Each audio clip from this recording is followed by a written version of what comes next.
నాయన ఈ గ్రంథంలో చదువుకుంటున్నాం. వారు ఎన్నో శోధనలు సహించారు, ఎన్నో బాధల నుండి తప్పించబడ్డారు. అదేవిధంగా తండ్రి మరి మేము దేహాల్లో ఉండి నాయన మీ పనిలో ఉన్నప్పుడు తండ్రి మీరు పెట్టే అనేక పరీక్షలు నాయన అనేక రకములైనటువంటి నాయన మా జీవితంలో మేము ఎదుర్కోవాల్సినటువంటి పరిస్థితుల్లో మమ్మల్ని కాపాడుతూ నడిపిస్తూ తండ్రి ఎంతవరకు కాచి కాపాడారు నీకు వందనాలు. మరి ముఖ్యంగా నీ కుమారుడు జేకబ్ గారిని బట్టి నీకు వందనాలు స్తోత్రాలు. ఈ నౌపడ పరిసర ప్రాంతములలో ఆ కుమారుని గత 25 సంవత్సరాల నుండి నాయన నిలవబెట్టి ఈ చుట్టుపక్కల గ్రామాల పిల్లల్ని నాయన ధైర్యపరుస్తూ వారిని నాయన సత్యములోకి రక్షణలోకి నడిపిస్తూ తండ్రి ఆ కుటుంబాల్ని నాయన సహవాసముగా ఇదిగో తండ్రి ఈ ఆరాధనా మందిరంలో మీరు అనుగ్రహిస్తున్నటువంటి నాయన ఈ పరిచర్య కొరకు నీకు వందనములు స్తోత్రాలు. అదిగో తండ్రి మీరు చెప్పిన విధంగా కృప కొరకే కానీ శిక్ష కొరకే కానీ మీరు చెప్పి ఉన్నారు. ఏ విధము చేతనైనా కానీ తండ్రి మీరు మహిమపరచబడాలని ఆ కుమారుని గత దినాల్లో వచ్చినటువంటి అనేక ఆ పరీక్షల్లో తండ్రి మీరే నిలబెట్టి ఆయన ఇంతవరకు కాచి కాపాడేందుకు నీకు వందనాలు. ఆ శారీరక అనారోగ్య పరిస్థితుల్లో పాస్టమ్ గారి విషయంలో అయితేనే కుటుంబ పరిస్థితులు అయితేనే అన్నింటిలో కూడా తండ్రి మీరు ఇంతవరకు కాచి కాపాడారు తండ్రి. నీకు అందుకు వందనములు స్తుతులు స్తోత్రాలు. మేము ఎల్లప్పుడూ కూడా కృతజ్ఞతాస్తుతులు చెల్లింపబద్ధులమే ఉన్నాం, కృతజ్ఞులే ఉండకుడి అని మీరు చెప్పినారు. మీరు చేసిన మేలు ఉపకారాలు నాయన మీ ఆశ్చర్య క్రియలు ఎన్నని తండ్రి వర్ణించగలం కన్న తండ్రి. మా అందరి పట్ల నేను చేరొచ్చిన పిల్లలందరి కుటుంబాల్లో వారి యొక్క వ్యక్తిగత జీవితాల్లో మీరు నాయన దాటింప చేస్తూ వస్తున్న అనేక పరిస్థితుల్లో తండ్రి వీళ్ళందరినీ మీ కృపలో మీ దయలో కాచి కాపాడుతున్నందుకు వందనాలు తండ్రి. నాయన ఇదిగో అపాయకర దినాల్లో మేము ఉన్నాం ఈరోజు. ఇంతకీ నాయన ఈ సమాజాన్ని బాగుపరిచే వైద్యులుగా, ఆత్మీయ వైద్యులుగా మేము అందరం కూడా తండ్రి బ్రతికిన మేము ఇతరులు బ్రతికించాలి, మా సహోదరులని అగ్నిలోని తప్పించాలి. నాయన ఇదిగో నిత్యాగ్ని దండన ఉంది. ఈ భూమి మీద కొద్ది కాలం మాకు ఇవ్వబడిన ఆయుష్కాలం, మా దినములు తండ్రి మీరు మా కొరకు నియమించిన గ్రంథములో రాయబడిన దినములను నాయన మేము మీ కొరకు మిమ్మల్ని సంతోషపెట్టే కార్యక్రమాలు ఈ భూమి మీద నెరవేర్చడానికి తండ్రి మా అందరి జీవితాలు నాయన మీరు ఆయతపరచని సిద్ధపరచడం కన తండ్రి. చేరొచ్చిన పిల్లలందరినీ కూడా ఇదిగో జీవాహారము సమృద్ధిగా దయచేయమని మాట్లాడుతున్న కుమారుల్ని జ్ఞాపకం చేసుకోండి కనుక పిల్లలందరినీ జ్ఞాపకం చేసుకోండి. శిష్యులకు వినుబుద్ధి పుట్టించినట్టు మాకు వినుబుద్ధి దయచేయండి. మేము విలువారు మాత్రమే ఉండకుండా ఆ ప్రకారం జీవించేవారుగా చేయమని ప్రార్థిస్తున్నాం కనుక తండ్రి. ఈ కృతజ్ఞత ఆరాధన కూడిక అంతటిలో తండ్రి మీరు మీ సన్నిధి ఉంచి మా ఆత్మలకు శక్తిగల వాక్యాన్ని అందించమని కోరుకుంటూ మరి ముఖ్యంగా ఈ పూటాన్ని ఏర్పాటు చేసిన నీ కుమారుడు కుటుంబాన్ని బిడ్డల్ని సంఘ బిడ్డలందరినీ పరసంబంధమైన దీవెనతో ఆశీర్వదించమని కోరుకుంటూ మా పాపములు, మా దోషములు, మా అతిక్రమములు, మా ఆలోచనలు నాయన ప్రతి విధమైనటువంటి నీకు అయిష్టమైనవన్నింటినీ కడిగివేయమని తుడిచివేయమని ప్రాధేయపడుతూ వేడుకుంటూ ఈ ప్రార్థన మా ప్రభువును మీ ప్రియకుమారుడు యేసుక్రీస్తు వారి నామంలో ప్రార్థించి వేడుకుంటున్నాం కనుక తండ్రి. ఆమేన్. వందనములు.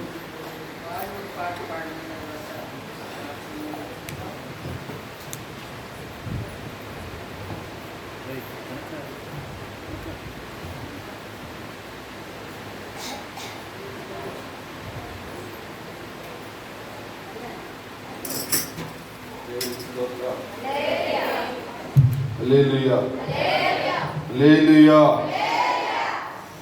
ఈ సందర్భంలో మనందరం కూడా ఎలాగ కూడుకొని దేవుడి నామములో స్తుతించడానికి, గణపరచడానికి మనం ఒక సమయము దేవుడు ఏర్పాటు చేశాడంటే కేవలం సేవకులు ఈ రీతిగా ఉండడం బట్టి.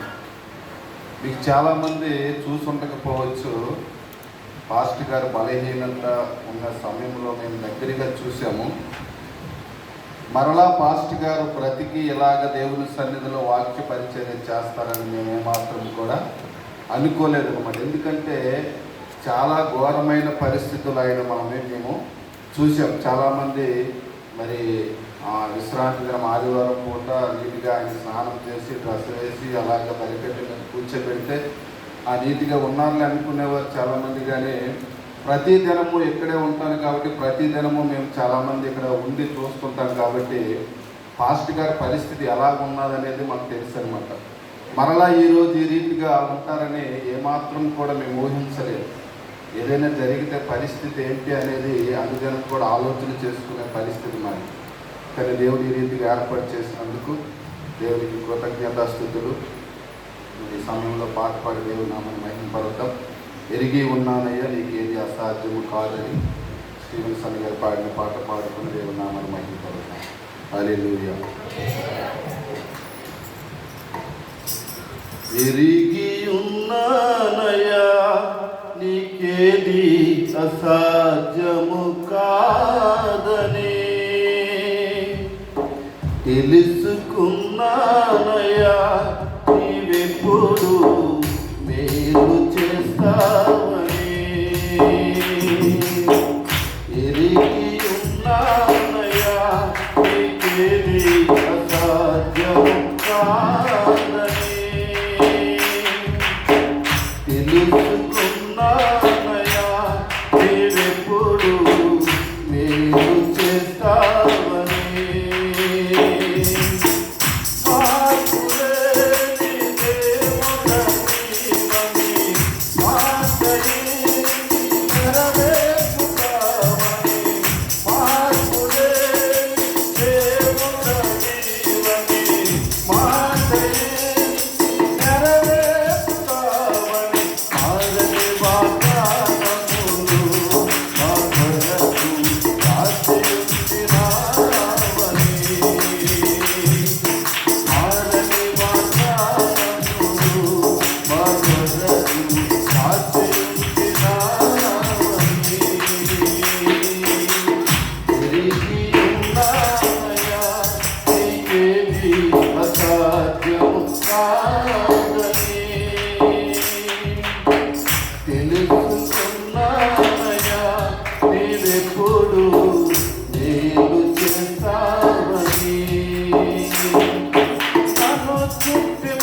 వాడిన తమ్ముడికి దేవుడు దీవించిందిగా.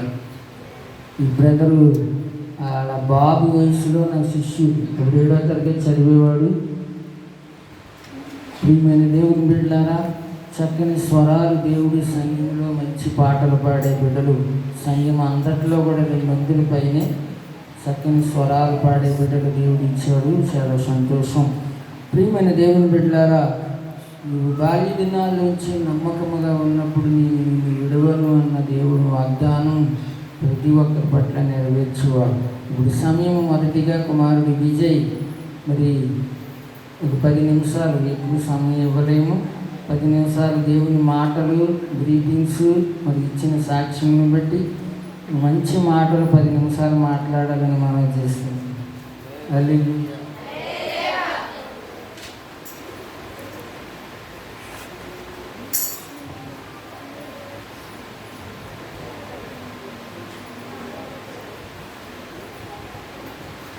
దేవునికి స్తోత్రం.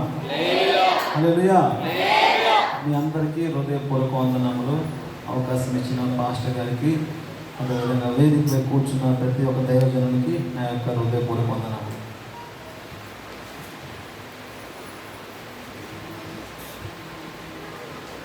ఒకటో తెస్సలోనిక పత్రిక 5వ అధ్యాయము 16, 17, 18 3 వచనాలు కలిసే ఉంటాయి. ఆ వచనం చదువుకుందాం.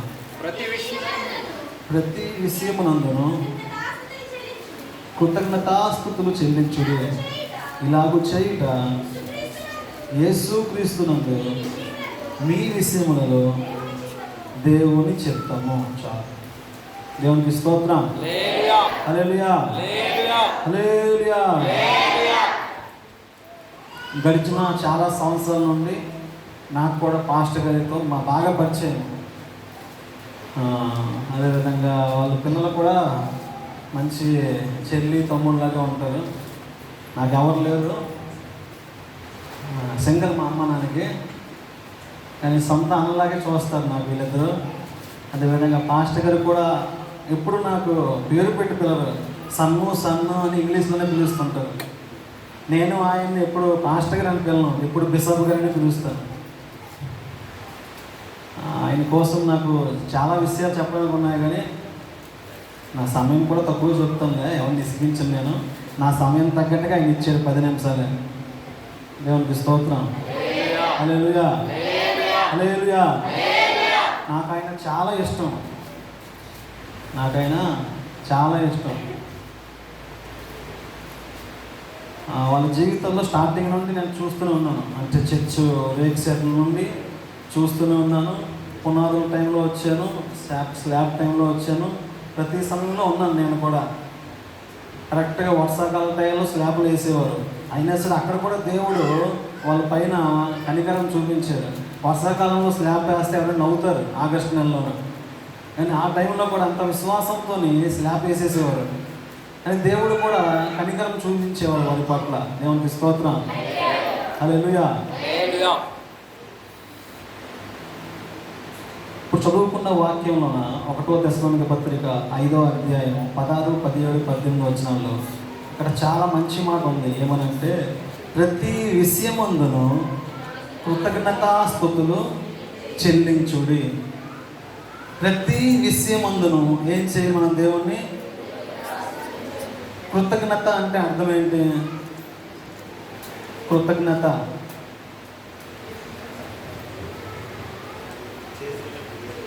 చేసిన మేలును తలంచుకొని దేవుని ఏం చేయాలి? థ్యాంక్ యూ ప్రభు అని చెప్పాలి. మనకి ఏదైనా అవసరమైనప్పుడు ఎవరైనా ఫ్రెండ్ 1000 రూపాయలు ఫోన్పే చేయరా అంటే వాడు వెంటనే చేసిన వెంటనే ఏమని చెప్తాం? వాడికి థ్యాంక్ యూ అని చెప్పమమ్మ. దేవుడు కూడా మనం జాగ్రత్తగా ఆలోచించినట్లయితే దేవుడు మన జీవితాల్లో మనకు ఎన్నో ఉపకారాన్ని, మేలును చేసి ఉన్నాడు, చేస్తూనే ఉంటాడు. అందును బట్టి ప్రతి విషయంలో మనం ఏం చేయాలి? దేవుణ్ణి కృతజ్ఞతాస్తుతులు చెల్లించాలి. బైబిల్ గ్రంథంలో యెషయా ప్రవక్త ఉంటారు. యెషయా ప్రవక్త ఇజ్రాయేల్ ప్రజలతో ఏమని చెప్తారంటే, అరే జనములారా నా మాట వినండి, మనం అసలు దేవుని దృష్టికి ఎలా ఉన్నామో తెలుసా? చేత నుండి జారే నీటి బిందువులా ఉన్నాం. ఎలా ఉన్నాం మనం దేవుని దృష్టికి? చాద నుండి జారే నీటి బిందువులా ఉన్నాం. మనం చర్చ అవతల్లో నొయ్యి ఉంది, చూశారు కదమ్మా. ప్రార్థన అయిపోయి చూడండి ఒకసారి నేను చెప్పినట్టుగా. మీరు ఆ చాద వేసి నీటిలో చాద నుండి నీరు తీసేటప్పుడు చాద నుండి ఏమవుతాయి? కొన్ని బిందువులు పడిపోతాయి. ఆ బిందువులు పడిపోయాయని నూతులో దూకుతారు మీరు. ఎందుకు దూకరు? ఎందుకంటే చాదలో మనకి ఇంకా బోల్డెన్ నీళ్ళు ఉన్నాయి కాబట్టి ఆ చాద నుండి జారే నీటి బిందువులు మనము పట్టించుకోము. కానీ దేవుని దృష్టిలో మనం ఎలా ఉన్నాం ఇప్పుడు? ఆ చాద నుండి జారే నీటి బిందువుల్లో ఉన్నాం మనం. అయినా సరే దేవుడు మనల్ని జ్ఞాపకం చేసుకుంటున్నాడు. దేవునికి స్తోత్రం. అందుకే దావీదు మహాభక్తుడు 8వ కీర్తన చెప్తాడు, ప్రభువా చదవకండి అమ్మా, నీ చేతి పని అయిన నీ ఆకాశమును నువ్వు కలుగ చేసిన సూర్య చంద్ర నక్షత్రమును చూడగా మనుష్యుడు ఏ పాటి వాడు ప్రభువా, నువ్వు అసలు మమ్మల్ని జ్ఞాపకం చేసుకున్నావు. నువ్వు అసలు మమ్మల్ని జ్ఞాపకం చేసుకోవడానికి మేము ఏ పార్టీ వాళ్ళము? మేము అసలు చాద నుండి జారే నీటి బిందులు వంటి వారమయ్యా. యెషయా ప్రవక్త జనాలతో చెప్తారు, జనాలు విర్రవీగిపోతుంటారు, నేను గొప్ప నేను గొప్ప అని. అరే మనుషులారా, మనం అసలు దేవుని దృష్టిలో చాద నుండి జారే నీటి బిందువులు వంటి వారము, సూక్ష్మ రేణులు వంటి వారము, త్రాసు మీద ధూళి వంటి వారము, ఎండకి ఎండిపోయే గడ్డి పువ్వు వంటి వారము. దేవునికి స్తోత్రం. హల్లెలూయా. అయినా సరే ఆ దేవుడు మనల్ని ఏం చేస్తున్నాడు? జ్ఞాపకం చేసుకుంటున్నాడు. దేవునికి స్తోత్రం. హల్లెలూయా. హల్లెలూయా. పాస్టర్ గారు మనకు చక్కని అవకాశం ఇచ్చారు. కృతజ్ఞతాస్తుతులు చెల్లించి కృతజ్ఞతా కూడికను ఏర్పాటు చేసుకున్నారు. దావీదు మహాభక్తుడు కూడా సమాజ మందిరంలోనంట దేవునికి ఏం చేసేవాడు? కృతజ్ఞతాస్తుతి చెల్లించేవాడు. దేవునికి స్తోత్రం. ఇలా చేయడం అంట దేవునికి చాలా ఇష్టమైనది ఉంది. ప్రతి విషయమునందు కృతజ్ఞతాస్తుతులు చెల్లించుడి. ఇలాగు చేయుట యేసు క్రీస్తునందు మీ విషయములలో దేవుని చిత్తము. చిత్తము అంటే అర్థం ఏంటి? ఆయనకి ఇష్టము. ఏంటి ఆయనకి ఇష్టము? కృతజ్ఞతాస్తుతి చెల్లించడము ఆయనకి చాలా ఇష్టమైందంట. దేవునికి స్తోత్రం. ఈరోజు అయ్యగారు కూడా ఆయనకి ఇష్టమైన పని చేశాడు. ఏంటా పని? ఈ కృతజ్ఞత కూడికను ఏర్పాటు చేశారు. దేవునికి స్తోత్రం. హల్లెలూయా. హల్లెలూయా. కొద్ది మాటలు దేవుడు వెనుకలో దీవించిన కాక సమయానికంటే ముందే ముగించేస్తాను. హల్లెలూయా. హల్లెలూయా. అతను మన తెలుగుడు కాదు, కలకత్తా వాడు. అయినా తెలుగు చక్కగా నేర్చుకుని మరి తురకలకోట ప్రాంతానికి సేవకు వచ్చినప్పుడు మన కుటుంబాన్ని ఆశ్రయించి దీనమ్మను బట్టి అప్పటి నుంచి ఒక తండ్రి కొడుకుల అనుబంధం వలె కుమారుడే కాదు వారి ఫ్యామిలీ అందరూ కూడా మన నీరసానికి మొత్తం కలకత్తా నుంచి, హైదరాబాద్ నుంచి, పూండి నుంచి వాళ్ళందరూ కూడా కుమారుడు అయ్యగారిని చూడాలని ఆశ మీద తీసుకుని వచ్చేసాడు. అలాగే అమ్మగారు తరపు వాడు, అలాగే నా సంఘం అందరూ కూడా, నా బిడ్డలందరూ కూడా ఎవరు కింద పెట్టలేదు. ఎప్పుడు నా జీవితంలో 2 నెలల 15 దినాలు ఊళ్ళో అడిగి పెట్టకుండా లేదు. అలాంటిది 2 నెలలు బిడ్డ తెగకుండా బయటికి వెళ్లకుండా అలాగే దేవుడు నడిపించాడు. అందరూ ప్రేమ అభిమానములతో. ప్రియమైన దేవుని బిడ్డలారా, ఇదంతా మరి ఇందాక సహోదరుడు చెప్పాడు కదా, పెళ్ళికి నేను ఉంటానా ఉండనా, పెళ్ళి ఆగిపోద్దా అని నా మనసులో అనుకునేవాడు. పెళ్ళి ఆగిపోద్దాము. అనేక మంది ఈ పాస్టర్ గారి మధ్యలో ఎంత పని చేశారు, పెళ్ళి ఆగిపోయింది అని అల్ప విశ్వాసులు ఎక్కడ అనుకుంటారో. విశ్వాసులు అయితే బాధపడతారు, కానీ కొంతమంది అల్ప విశ్వాసులు అయ్యో పెళ్ళి ఆగిపోయింది, పెళ్ళి అయిపోగానే అయ్యగారు చనిపోయారు కదన్న మాట సాతాను కలిగిస్తుందేమో అని ఒక వేదన నాలో కలిగేది. అక్కడ పెళ్ళికాడ కూడా పెళ్లి చేసిన అబ్రహంరెడ్డి గారు ఆయన, నీకు నీరసం ఏంటి, పెళ్లి కొడుకులా నీకు తయారు చేసి అక్కడ పెడితే అని అడిగారు రిజిస్టర్ పాస్టర్ గారు. నిజమే, అందరూ చూసిన వాళ్ళు కూడా అలాగే అనుకున్నారు. ఎంతో ప్రేమించి హైదరాబాద్ నుంచి కోటు తెచ్చారు ఆ సహోదరి. అయినా అంత నీరసంలో కూడా ఆ కోటు ధరించుకుని అక్కడ వివాహంలో ఉండడం. ప్రియమైన దేవుని బిడ్డలారా, ఇదంతా దేవుని కృప. మీ అందరి ప్రార్థనలు, ప్రేమ, అభిమానములను బట్టి ఈ దినాన్ని ప్రాంతంలో సేవ చేయగలుగుతూ ఉంది. ఎంతోమంది ఎన్నో అనుకుంటూ ఉంది. మనం ఒక పెద్ద ఆయన అంటూ ఉన్నాడు, నా ఇల్లు మధ్యలో ఆగిపోయింది, మీ మందిరం అయిందంటే మీకు బోల్డ్ ఫండ్స్ వస్తుంది కాబట్టి అన్నాడు. బోల్డ్ ఏంటండి, అత్యధికంగా వస్తుంది పరలోకం నుండి, అది మీకు తెలియంది అని. హల్లెలూయా. ఇప్పుడు మన మధ్యన మరి అమ్మగారిని బట్టి బ్రదర్ ఉపేంద్ర గారు కూడా మనకి ఈ మధ్య ప్రేమతో మనకి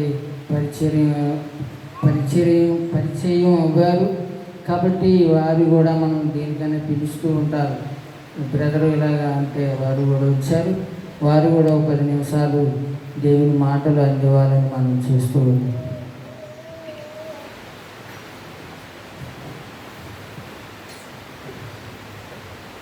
దేవుని కృపను బట్టి ఈ దినము మీ ఎదుట ఇలా నిలబెట్టిన మనందరి పరలోకపు తండ్రి అయిన దేవునికి నా సరస్సు వచ్చి ధన్యవాదాలు తెలియజేసుకుంటున్నాను. అలాగే నాకంటే పెద్దలు, సీనియర్స్, దేవుని సేవలో ముందువెళ్తున్న నా అన్నదమ్ములకి, తండ్రుల సమానులకి నా వందనాలు చెల్లించుకుంటూ ఈ దినము వాక్యాన్ని ప్రేమించి వచ్చిన ప్రియులైన దేవుని పిల్లైన వారందరికీ మన ప్రభువు మన రక్షకుడైన యేసుక్రీస్తు నామములో ప్రతి ఒక్కరికి నా వందనాలు తెలియజేసుకుంటున్నాయా. మరి నాకు ఇచ్చిన ఈ 10 నిమిషాలలో కొన్ని మంచి విషయాలు తెలియజేయాలని కోరుకుంటున్నాను. బైబిల్లో ఒక మత్తయి సువార్తను మనం ఈరోజు తీసుకుందాం. మత్తయి సువార్తల్లో ఉన్న 5 అధ్యాయాలు తీసుకుందాం. 5 అధ్యాయాల్లో 5 సందర్భాలు తీసుకుందాం. 5 సందర్భంలో 5 విషయాలు నేర్చుకుందాం.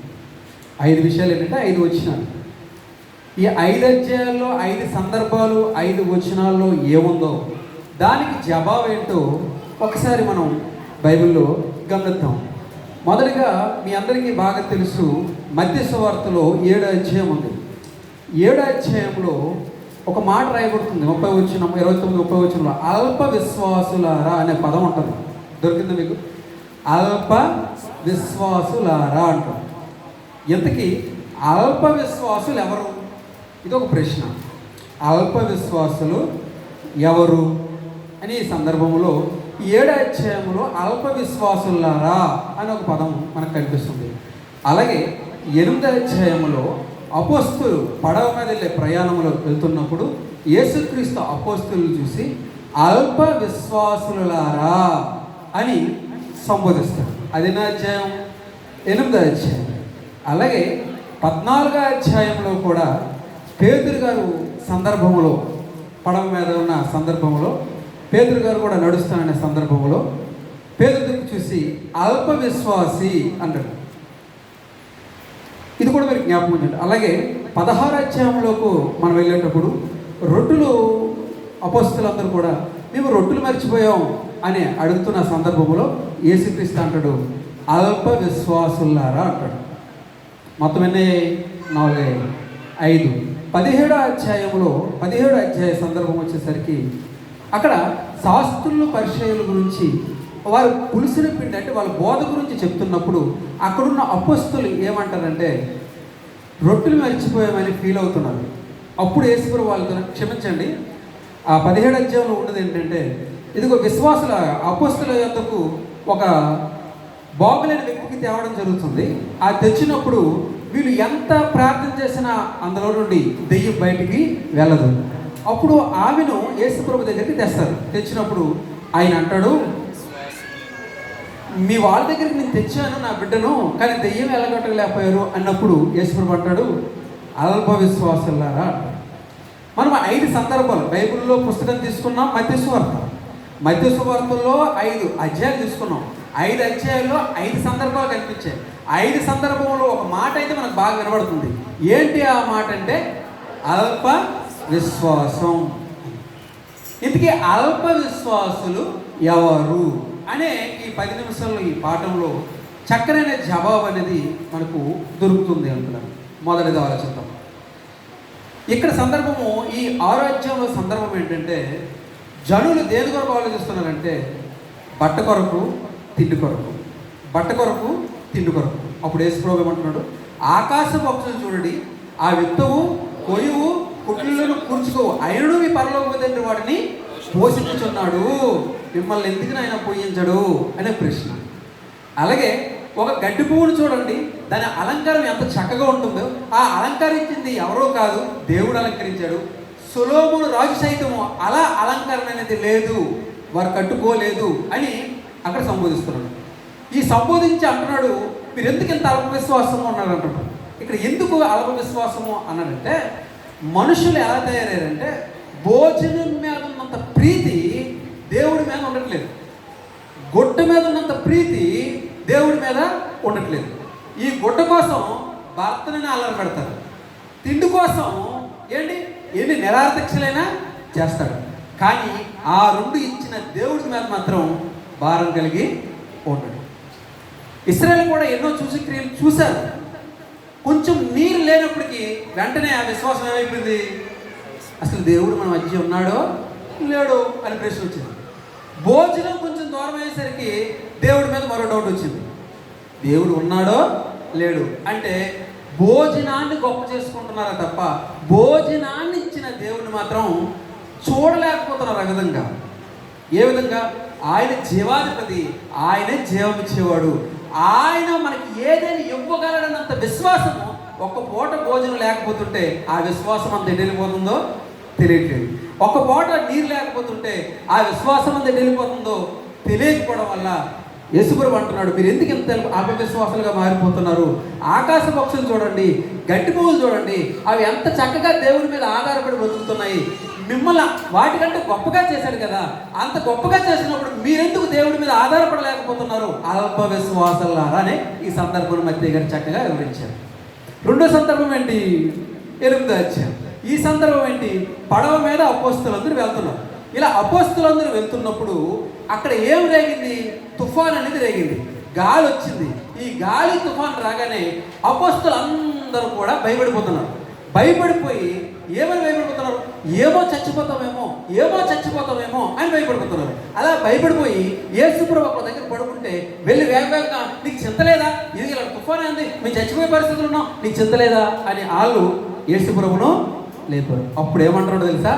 అల్ప విశ్వాసాలు, అసలు ఈ సముద్రాన్ని చేసిందే నేను, సముద్రాన్ని చేసింది నేను, ఆ తుఫాను చేసింది నేనే, అవన్నీ కూడా నా ఆటలు లేకుంటే రావు, అవన్నింటిని కలిగించిన నేను నీ పక్కన ఉన్నప్పుడు వాటి మీద ఉన్నంత భయం నా మీద అంత ధైర్యం లేదు మీకు.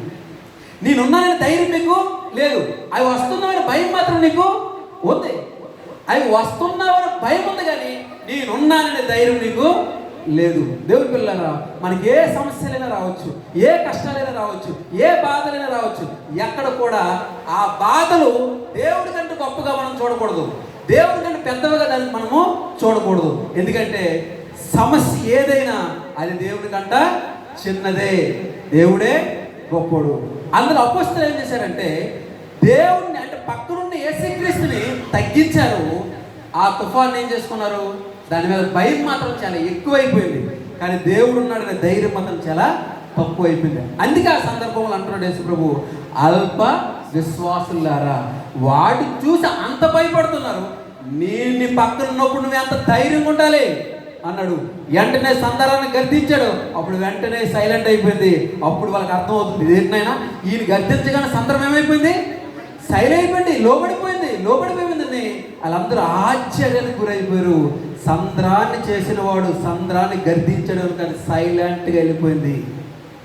అంటే వస్తున్న సమస్య కన్నా పక్కనున్న దేవుణ్ణి మనం గుర్తించాలి. గుర్తించకపోతే మనం ఏమైపోతున్నాం? అల్ప విశ్వాసం. ఇక మూడో సందర్భంలోకి మనం వెళ్తున్నాం.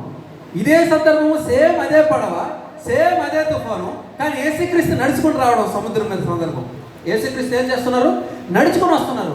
నడుచుకొని వస్తుంటే వాళ్ళందరూ భూతం అని భయపడ్డారు. అప్పుడు యేసుప్రభువు అన్నారు, భూతం కాదు, మీరు భయపడకండి అన్నప్పుడు పేతురు అన్నాడు, అలాగైతే నేను కూడా నీటి మీద నడుస్తానన్నాడు. సరే, ఇలా నీటి మీద నడడానికి ఒక అడుగేస్తాడు, 2 అడుగేస్తాడు, 2 అడుగుకి ఏమైపోయాడు? వెంటనే మునిగిపోయాడు. మెలిగిపోయినప్పుడు అల్ప విశ్వాసం అన్నాడు.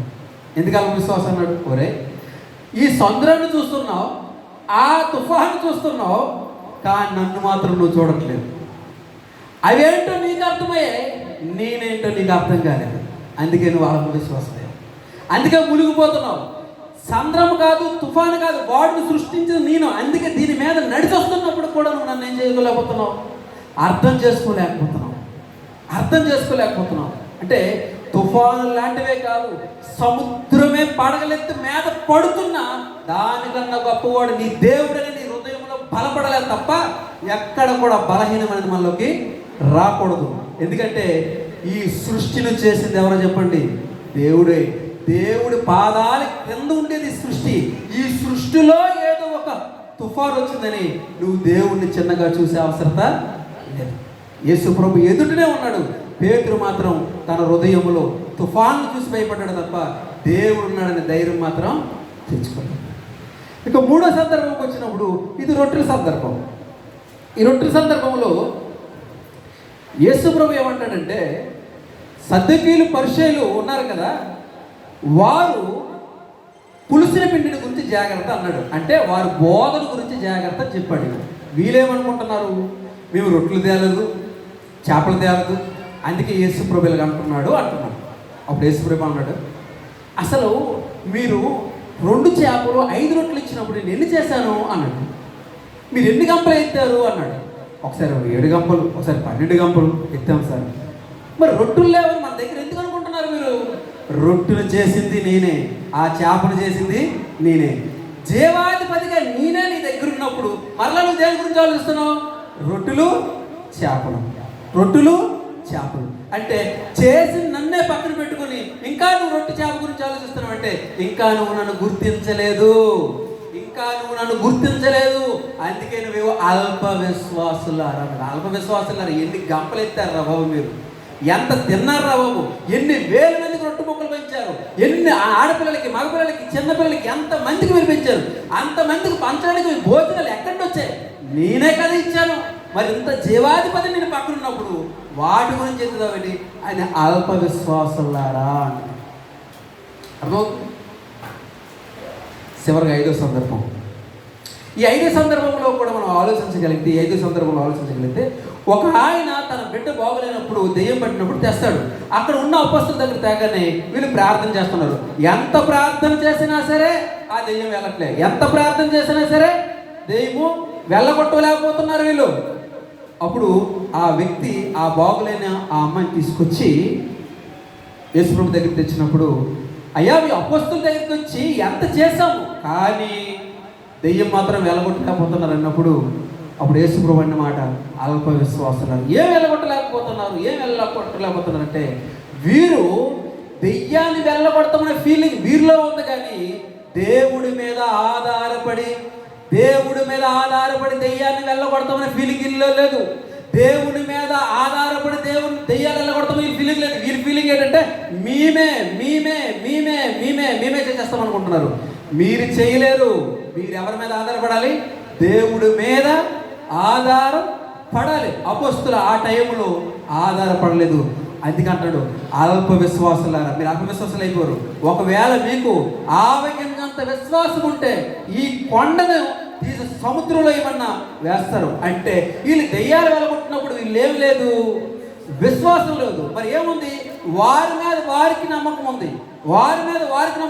మేము కూడా దెయ్యాలు వెళ్ళగొట్టేస్తాము. వారు వెళ్ళగొట్టలేరు, దేవుడే వారి ద్వారా వెళ్ళగొట్టాలి. 5 సందర్భంలో చదివాము దేవుని పిల్లరా.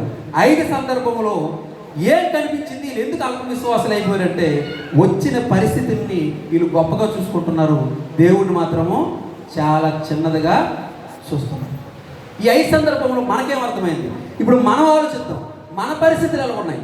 మన ఇంట్లో కష్టం వస్తుంది, మన ఇంట్లో చావు వస్తుంది, మన ఇంట్లో బాధ వస్తుంది, మన ఇంట్లో రోగం వస్తుంది, మన ఇంటి పరిస్థితులు బాగుండవు, మన అప్పుల పరిస్థితి, మన అనారోగ్య పరిస్థితి, ఆరోగ్యం పరిస్థితులు ఏమి బాగుండవు. ఒకటి తర్వాత ఒకటి, మరొకటి తర్వాత మరొకటి, ఇలా రెడీగా ఉంటాయి మన మీద రావడానికి. అవి దాడి చేస్తున్నప్పుడు ఏ మాత్రం కూడా వాటిని మనము పెద్దవుగా చూడకూడదు. ఎందుకంటే వాటి కంటిని దేవుడు పెద్దోడు, అవి దేవుడికి చాలా చిన్నవి. మనుషుడికి అసాధ్యమైనవి భూమి మీద ఏవైనా ఉండొచ్చేమో కానీ దేవుడికి సమస్తము సాధ్యమే.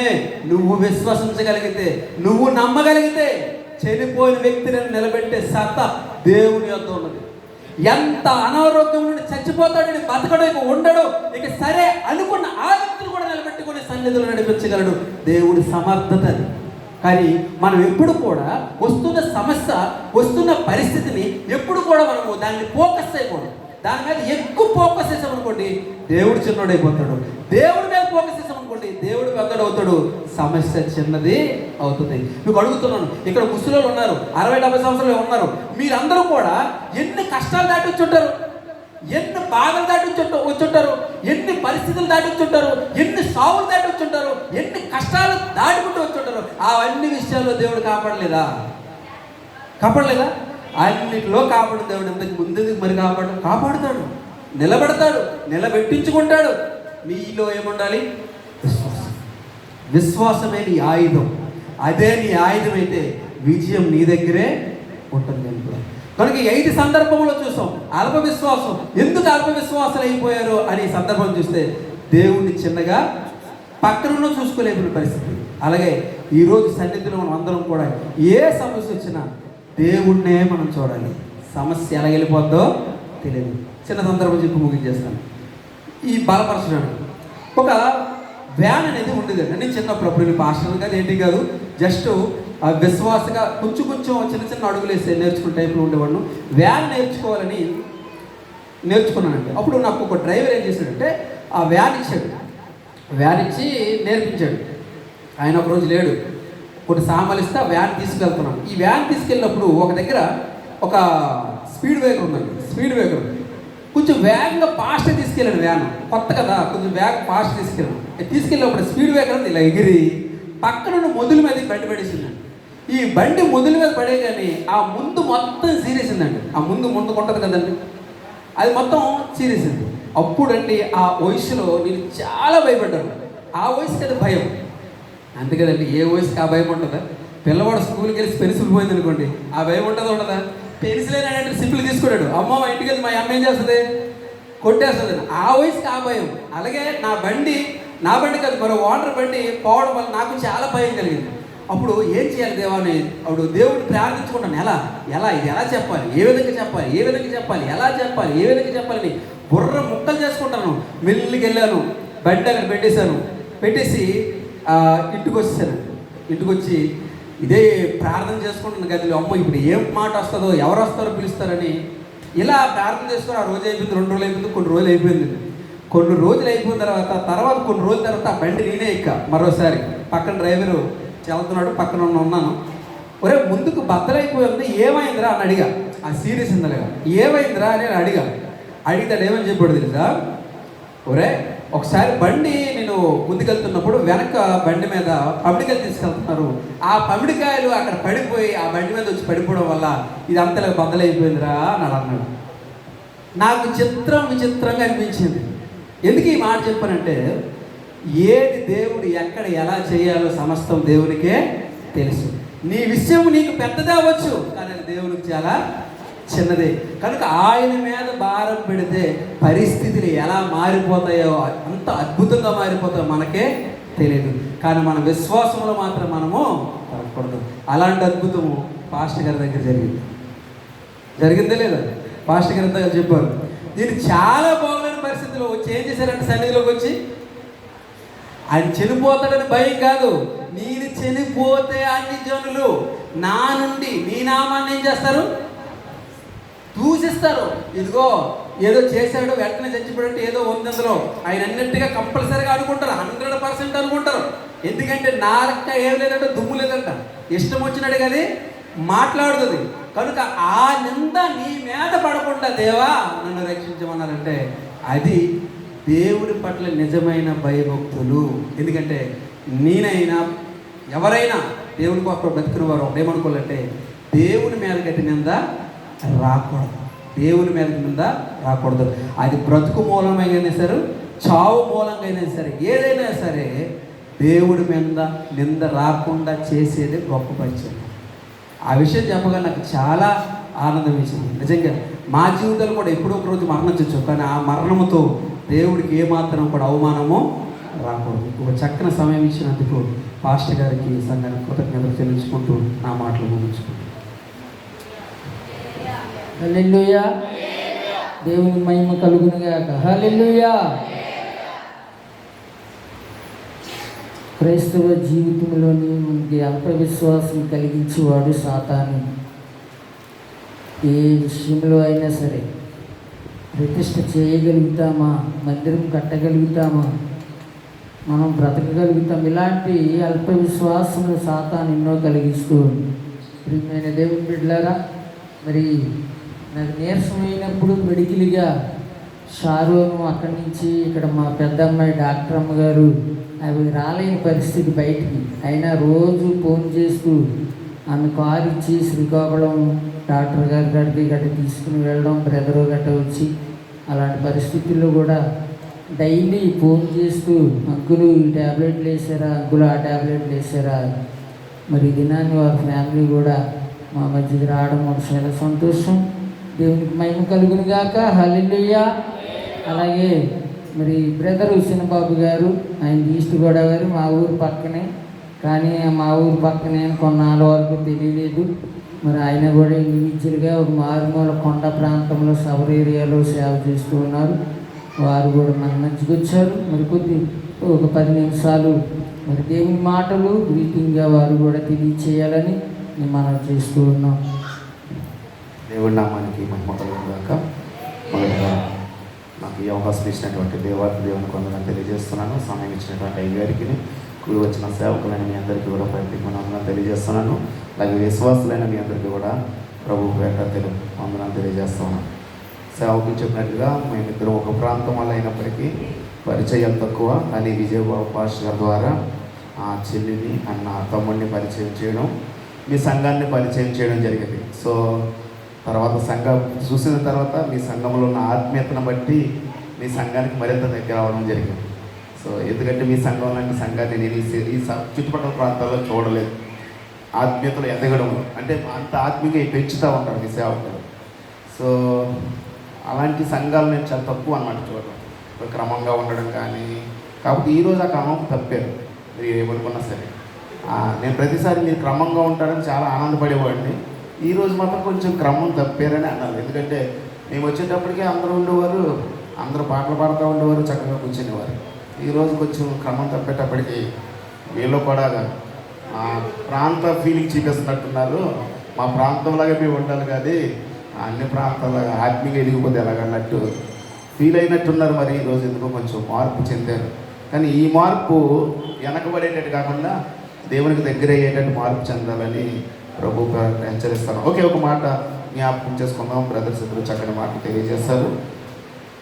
సో అందులో ముఖ్యంగా అల్ప విశ్వాసం అనేది 2 వచనాలు మనం చెప్పొచ్చు, కానీ సమయం లేదు. అందులో 2 వచనాలు ఏంటంటే 8వ అధ్యాయంలో చెప్పబడిన మాటల నుంచి అల్ప విశ్వాసం ఎందువల్ల వస్తుందంటే భయపడడం వల్ల వస్తుంది.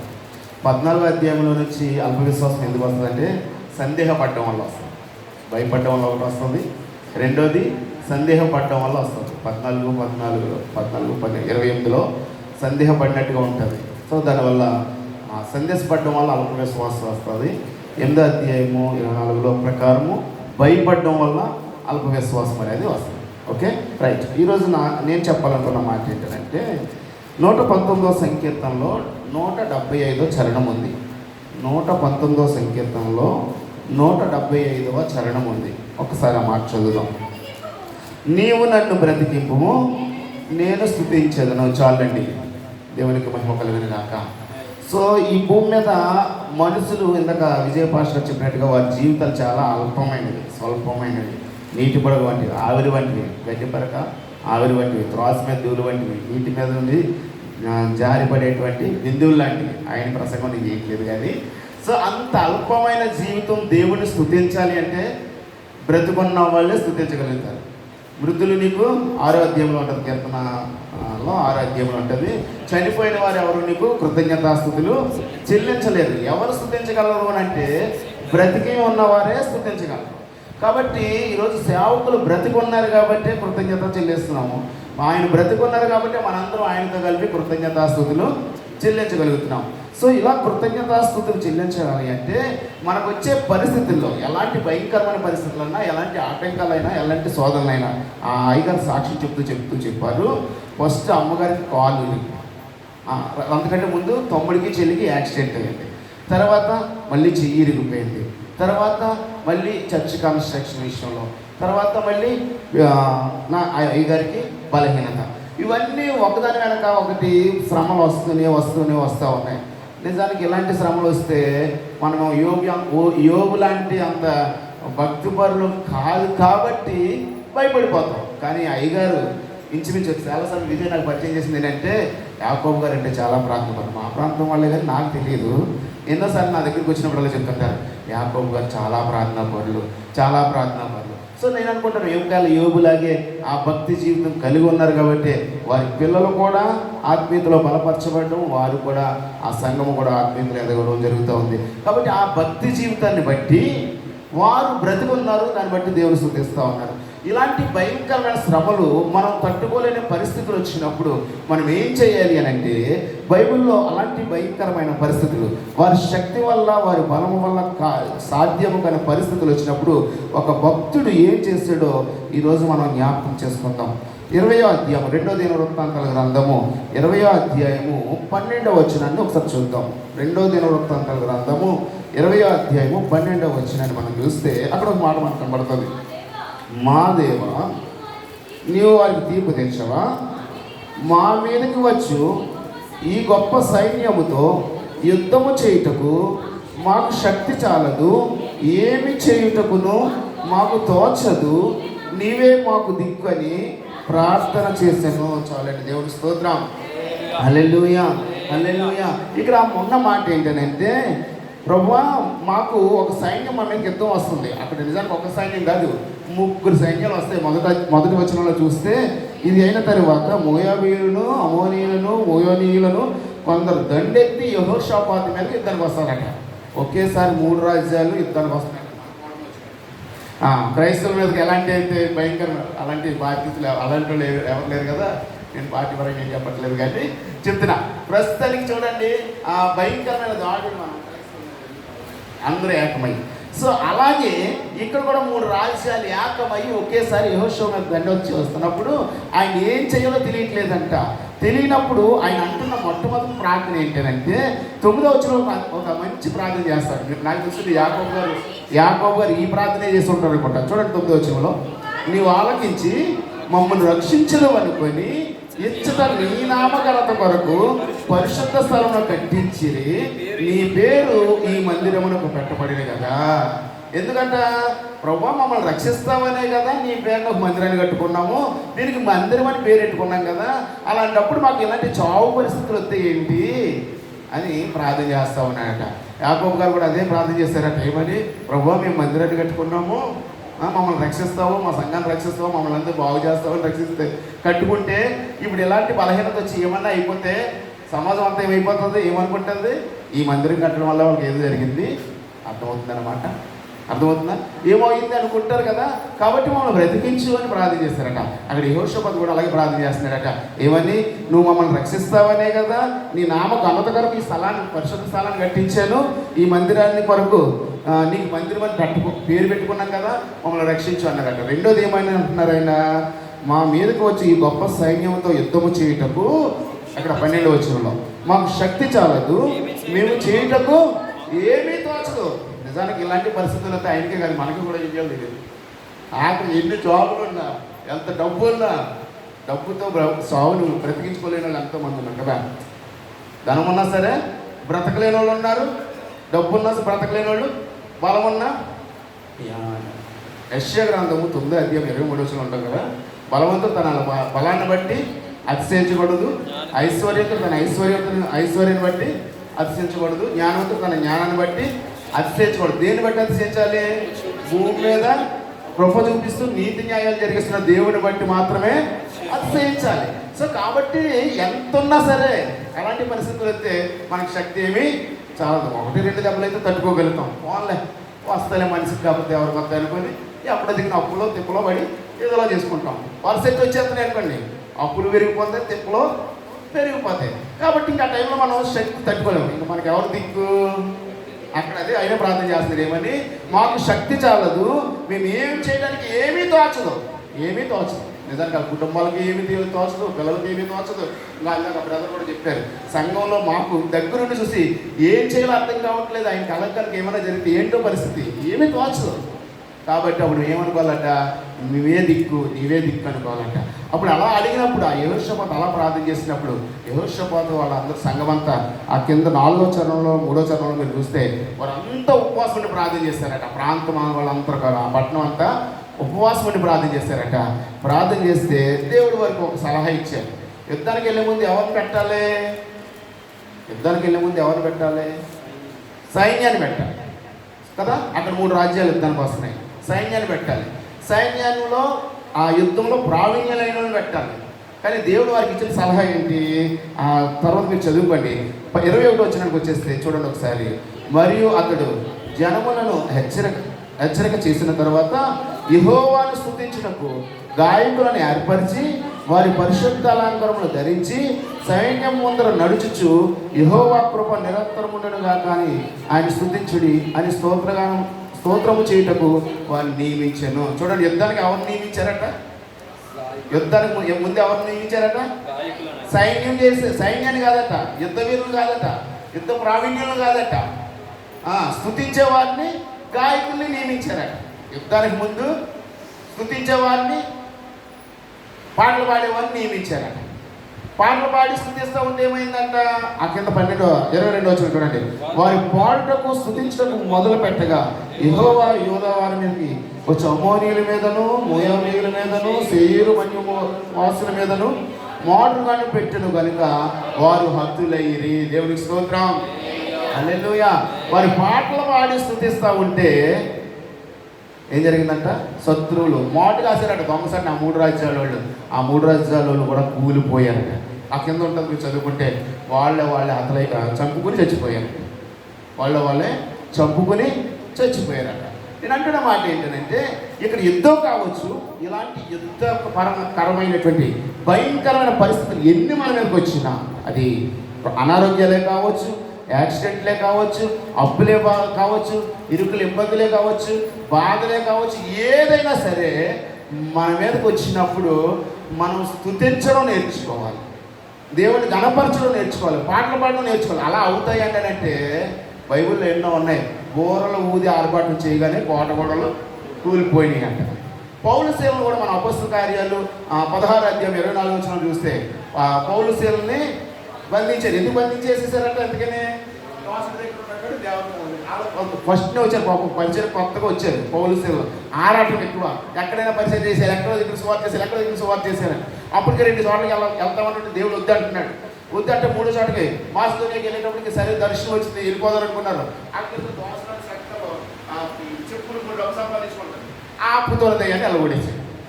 తీరా ఎలగొడితే మాకు వచ్చే లాభాన్ని అంతటిని పాడు చేసేసరికి చెప్పి తీసుకెళ్ళి జైల్లో పెట్టేసి సరసాల్లో పెడితే అక్కడ కొట్టేసేసి సరసాల్లో పెట్టేసి గట్టిగా బంధించేసారని ఉంటారు. ఆ వచనంలో మీరు చూస్తే బంధించేస్తే ఏమైంది? వీళ్ళు ఏం బాధపడలేదు. అయ్యో మేము దేవుని పని కోసం దెబ్బలు తినేసాము, కొట్టేశారని బాధపడకుండా పాటలు పాడుకుంటా స్తుతించారు. ఏమైంది? సరసాల పునాదులు కదిలిపోయి. అలా జరుగుతాయండి, ఇప్పుడు జరుగుతాయంటే నిన్న నేడు నిరంతరం ఏకరీతిగా ఉన్నవాడు.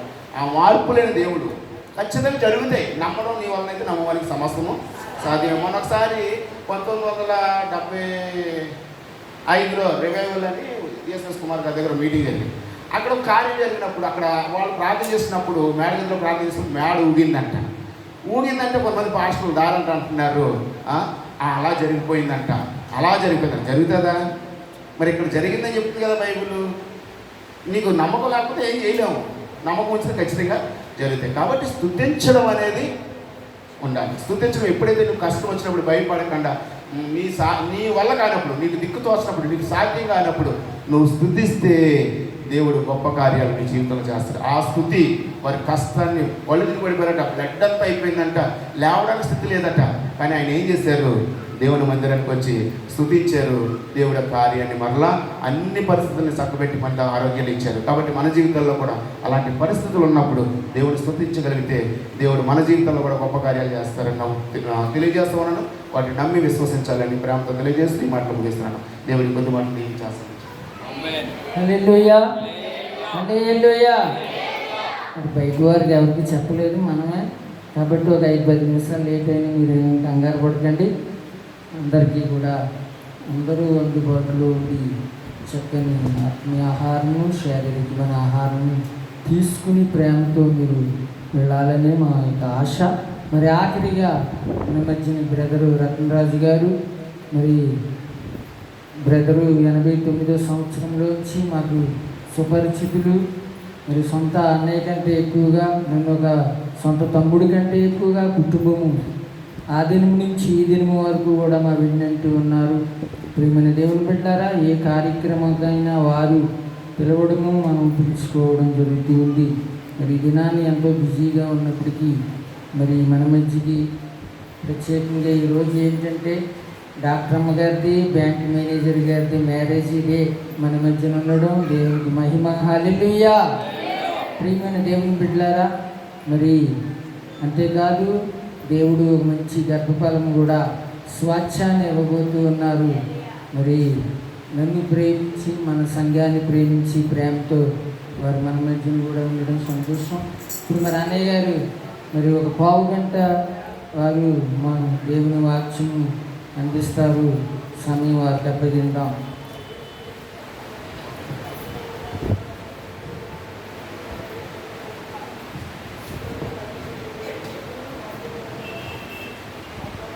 దేవుని నామానికి స్తోత్రాలు. ఇప్పుడు వచ్చిన మీకు అందరికీ నా హృదయపూర్వక వందనాలు.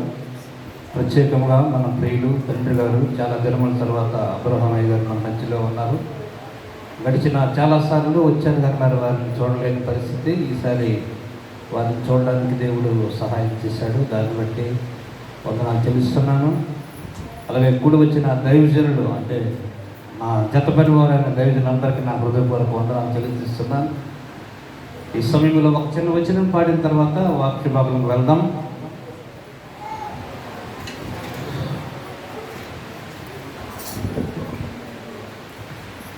దిగులు పడకు, వేదన పడకు, ప్రభువు తోడుండగా. ప్రాణమా ప్రాణమా ప్రాణమా ఎందుకే తొందర, దిగులు పడకు, వేదన పడకు, ప్రభువు తోడుండగా. ప్రాణమా ప్రాణమా ప్రాణమా ఎందుకే తొందర, ప్రాణమా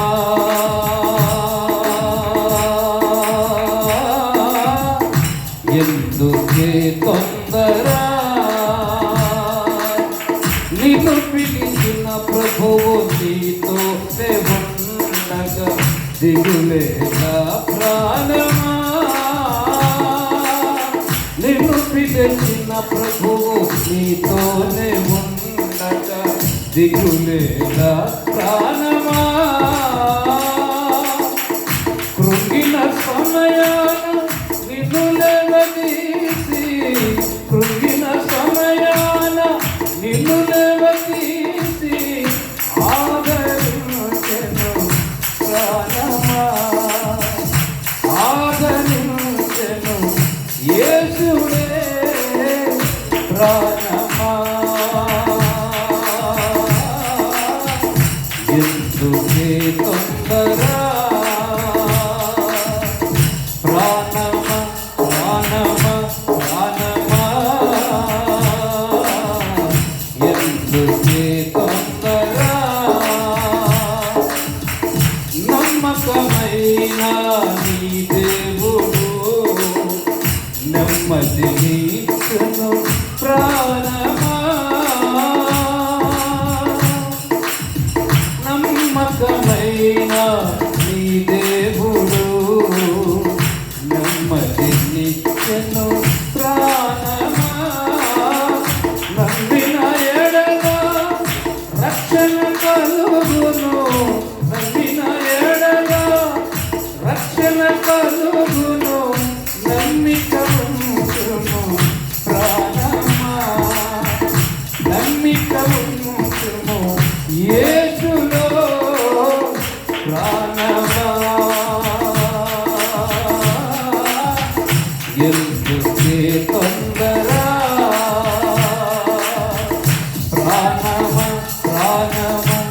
ప్రాణమా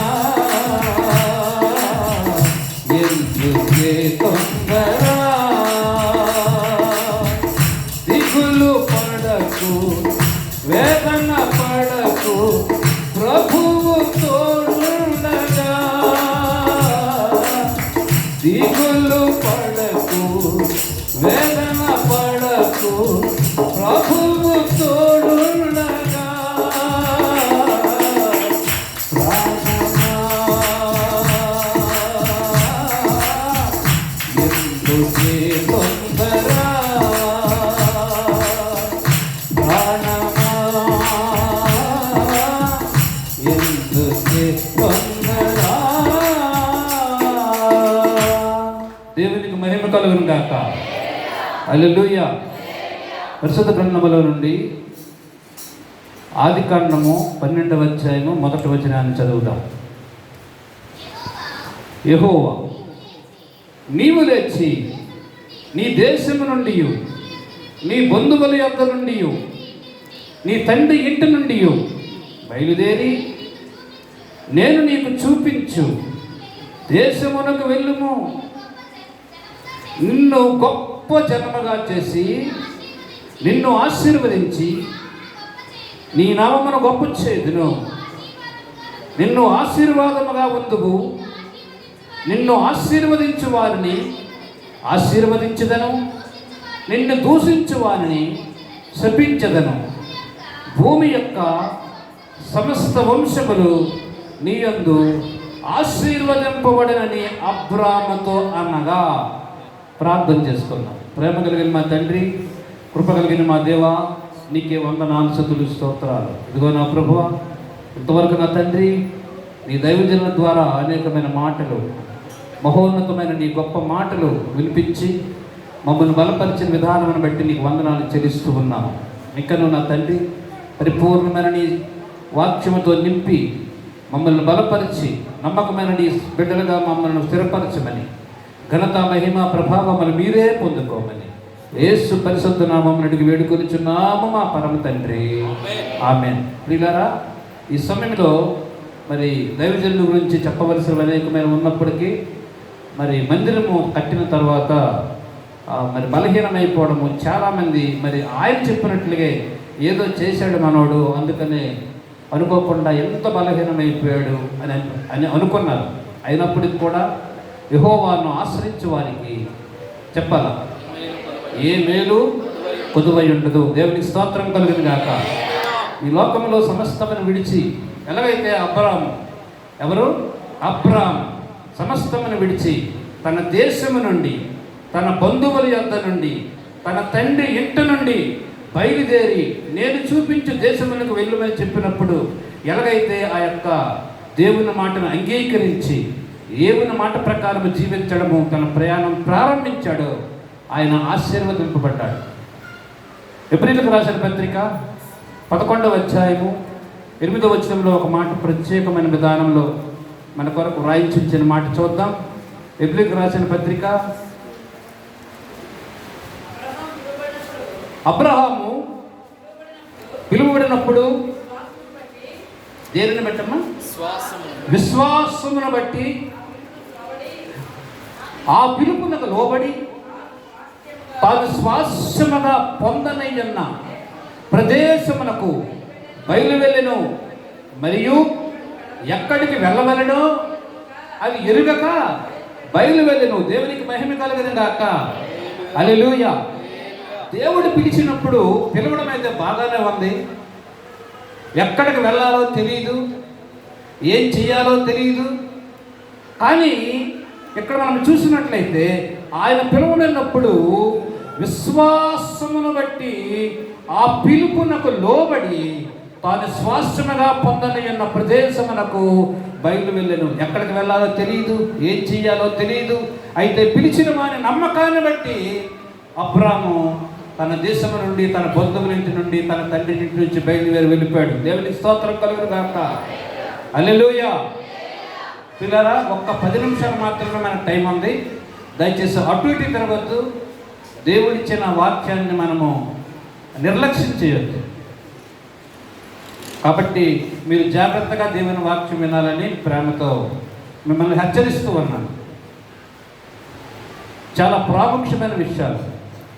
దేవుడు పిలిచినప్పుడు, సపోజ్ నాకెవరో పిలిచారు, అయ్యా మీరు వైజాగ్ రండి, అక్కడ 2 రోజులు పని ఉందని చెప్పారనుకోండి, వెళ్ళవలసిన ప్రదేశం నాకు తెలుసు, నేను ఏం చెయ్యాలో అది నాకు తెలుసు, పిలిచిన వాడు ఎవరో నాకు తెలుసు, వెళ్ళగలను. కానీ దేవుడిని ఎవడైనా ఇంతవరకు చూశాడా? చూడలేడు. ఎవడైనా చూడగలడా? చూడలేడు. ఈ శరీరం ఉంటుండగా ఎవ్వరు కూడా దేవుని చూడలేడు. కాబట్టి అబ్రాహాము కూడా దేవుణ్ణి చూశాడా? చూడలేదు. కానీ దేవుడు ఉన్నాడు అని మాత్రమే నమ్మాడు. నీవు నేను కూడా యేసు ప్రభువుని మనం చూడలేదు, తన తండ్రి అయిన దేవుని మనం చూడలేదు, కానీ దేవుడు ఉన్నాడు అనే మాటను మాత్రం మనము నమ్మాము. నమ్మిక, దట్ ఈస్ ఫెయిత్. ఏదైతే మనము నమ్ముతున్నామో, అంటే చూసి నమ్మిన వారు కంటే చూడక నమ్మిన వారు ధన్యులు. We are precious. మనం చాలా ధన్యులము. ఎందుకంటే చూసి నమ్మిన వారి కంటే చూడక నమ్మిన వారు ధన్యులను దేవుని వాక్యం సెలవిస్తూ ఉంది. ఎందుకనగా దేవుని వాక్యంలో ఒక సొన్నైనా పుల్లైనా తప్పిపోదు. దానిలో అపార్థం చేసుకోవడానికి ఒక అక్షరము కూడా ఉండదు. అందుకనే దేవుని మనం చూడకుండా, అలాగే అబ్రాహాము కూడా దేవుని చూడకుండానే, అబ్రామా నీవు బయలుదేరి నేను చూపించు దేశములకు వెళ్ళమన్నప్పుడు వెళ్ళిపోయాడంతే. ఎందుకు వెళ్ళిపోయాడు? నమ్మకం, విశ్వాసము. నమ్మినవాడు ఎవరినైతే నమ్మాడో ఆయన తన జీవితంలో అద్భుత కార్యాలు చేయవాడని, ఏదైతే తనకు ఆజ్ఞాపించాడో ఆజ్ఞ ప్రకారం తను నడిపించగలని నమ్మకంతో వెళ్ళారు. అలాగే దైవజనులు కూడా ఆ తూర్పుగోదావరి జిల్లాలో దైవ సేవకులు అంటే చాలా ప్రేమ ఉంటుంది, దైవ సేవకుడు అంటే చాలా భయం ఉంటుంది. శ్రీకాకుళం జిల్లాలో దైవ సేవకుడు అంటే ఎవడో తెలియదు, ఎలా ప్రేమించాలో తెలియదు, ఎలా గౌరవించాలో ఇక్కడ తెలియదు. అయినప్పుడు కూడా ప్రయాసతో ఈ తూర్పుగోదావరి జిల్లా వాళ్ళే మా జిల్లాకు వచ్చి సేవ ప్రారంభించి ఈ పరిసర ప్రాంతాల్లో ఆ సేవ జరగడానికి అంకురార్పణ చేసినది తూర్పు పశ్చిమ గోదావరి జిల్లా వాసులే. దేవునికి స్తోత్రంగా కలుగునుగాక. ఇది ఏమాత్రం అతిశక్తి కాదు. శ్రీకాకుళం జిల్లాలో ఎవడు పాస్టర్ లేడు. ఆ జిల్లాల నుండి, గోదావరి జిల్లాల నుండి వచ్చిన వారితో ఇక్కడ సేవ ప్రారంభమైంది. వారి ద్వారా ఇక్కడ సేవ ఇప్పుడు విస్తరింపబడుతూ ఉంది. దేవునికి మహిమ కలుగునుగాక. అలాగే అబ్రహాము కూడా తనలో ఉన్న మెయిన్ సోర్స్, దానిలో అబ్రహాములో ఉన్న ముఖ్యమైన గుణము, లక్షణము ఏంటంటే దేవుని యందు విశ్వాసం ఉంచడం. ఏది జరిగినా దేవుని మహిమార్థమే జరుగుతుంది. ఆయనకు అసాధ్యమైనది ఏది కూడా లేదు. అలాగే కొన్ని చిన్న చిన్న విషయాలు అంటే తన జీవితంలో జరిగినవి. ఎలాగంటే ఆదికాండం 12వ అధ్యాయము 10వ వచనం ఒకసారి చదువుదాం త్వరగా, టైం మనకు తక్కువ ఉంది. అప్పుడు ఆ దేశంలో కరువు వచ్చెను. ఆ దేశంలో కరువు భారముగా ఉన్నందున అబ్రాము ఐగుప్తు దేశంలో నివసించుటకు అక్కడికి వెళ్ళాను. దేవుడు చూపించి వెళ్ళమన్నాడు. వెళ్ళిన తర్వాత అక్కడ ఏముంది? కరువు ఉంది. బైబిల్ గ్రంథంలో నయోమి అనే ఒక స్త్రీ ఉంది. ఆమె బెత్లెహేము నుండి మోయాబు దేశం వెళ్ళిపోయింది. ఎందుకు వెళ్ళిపోయింది? మోయాబు దేశంలో సంపద ఉంది.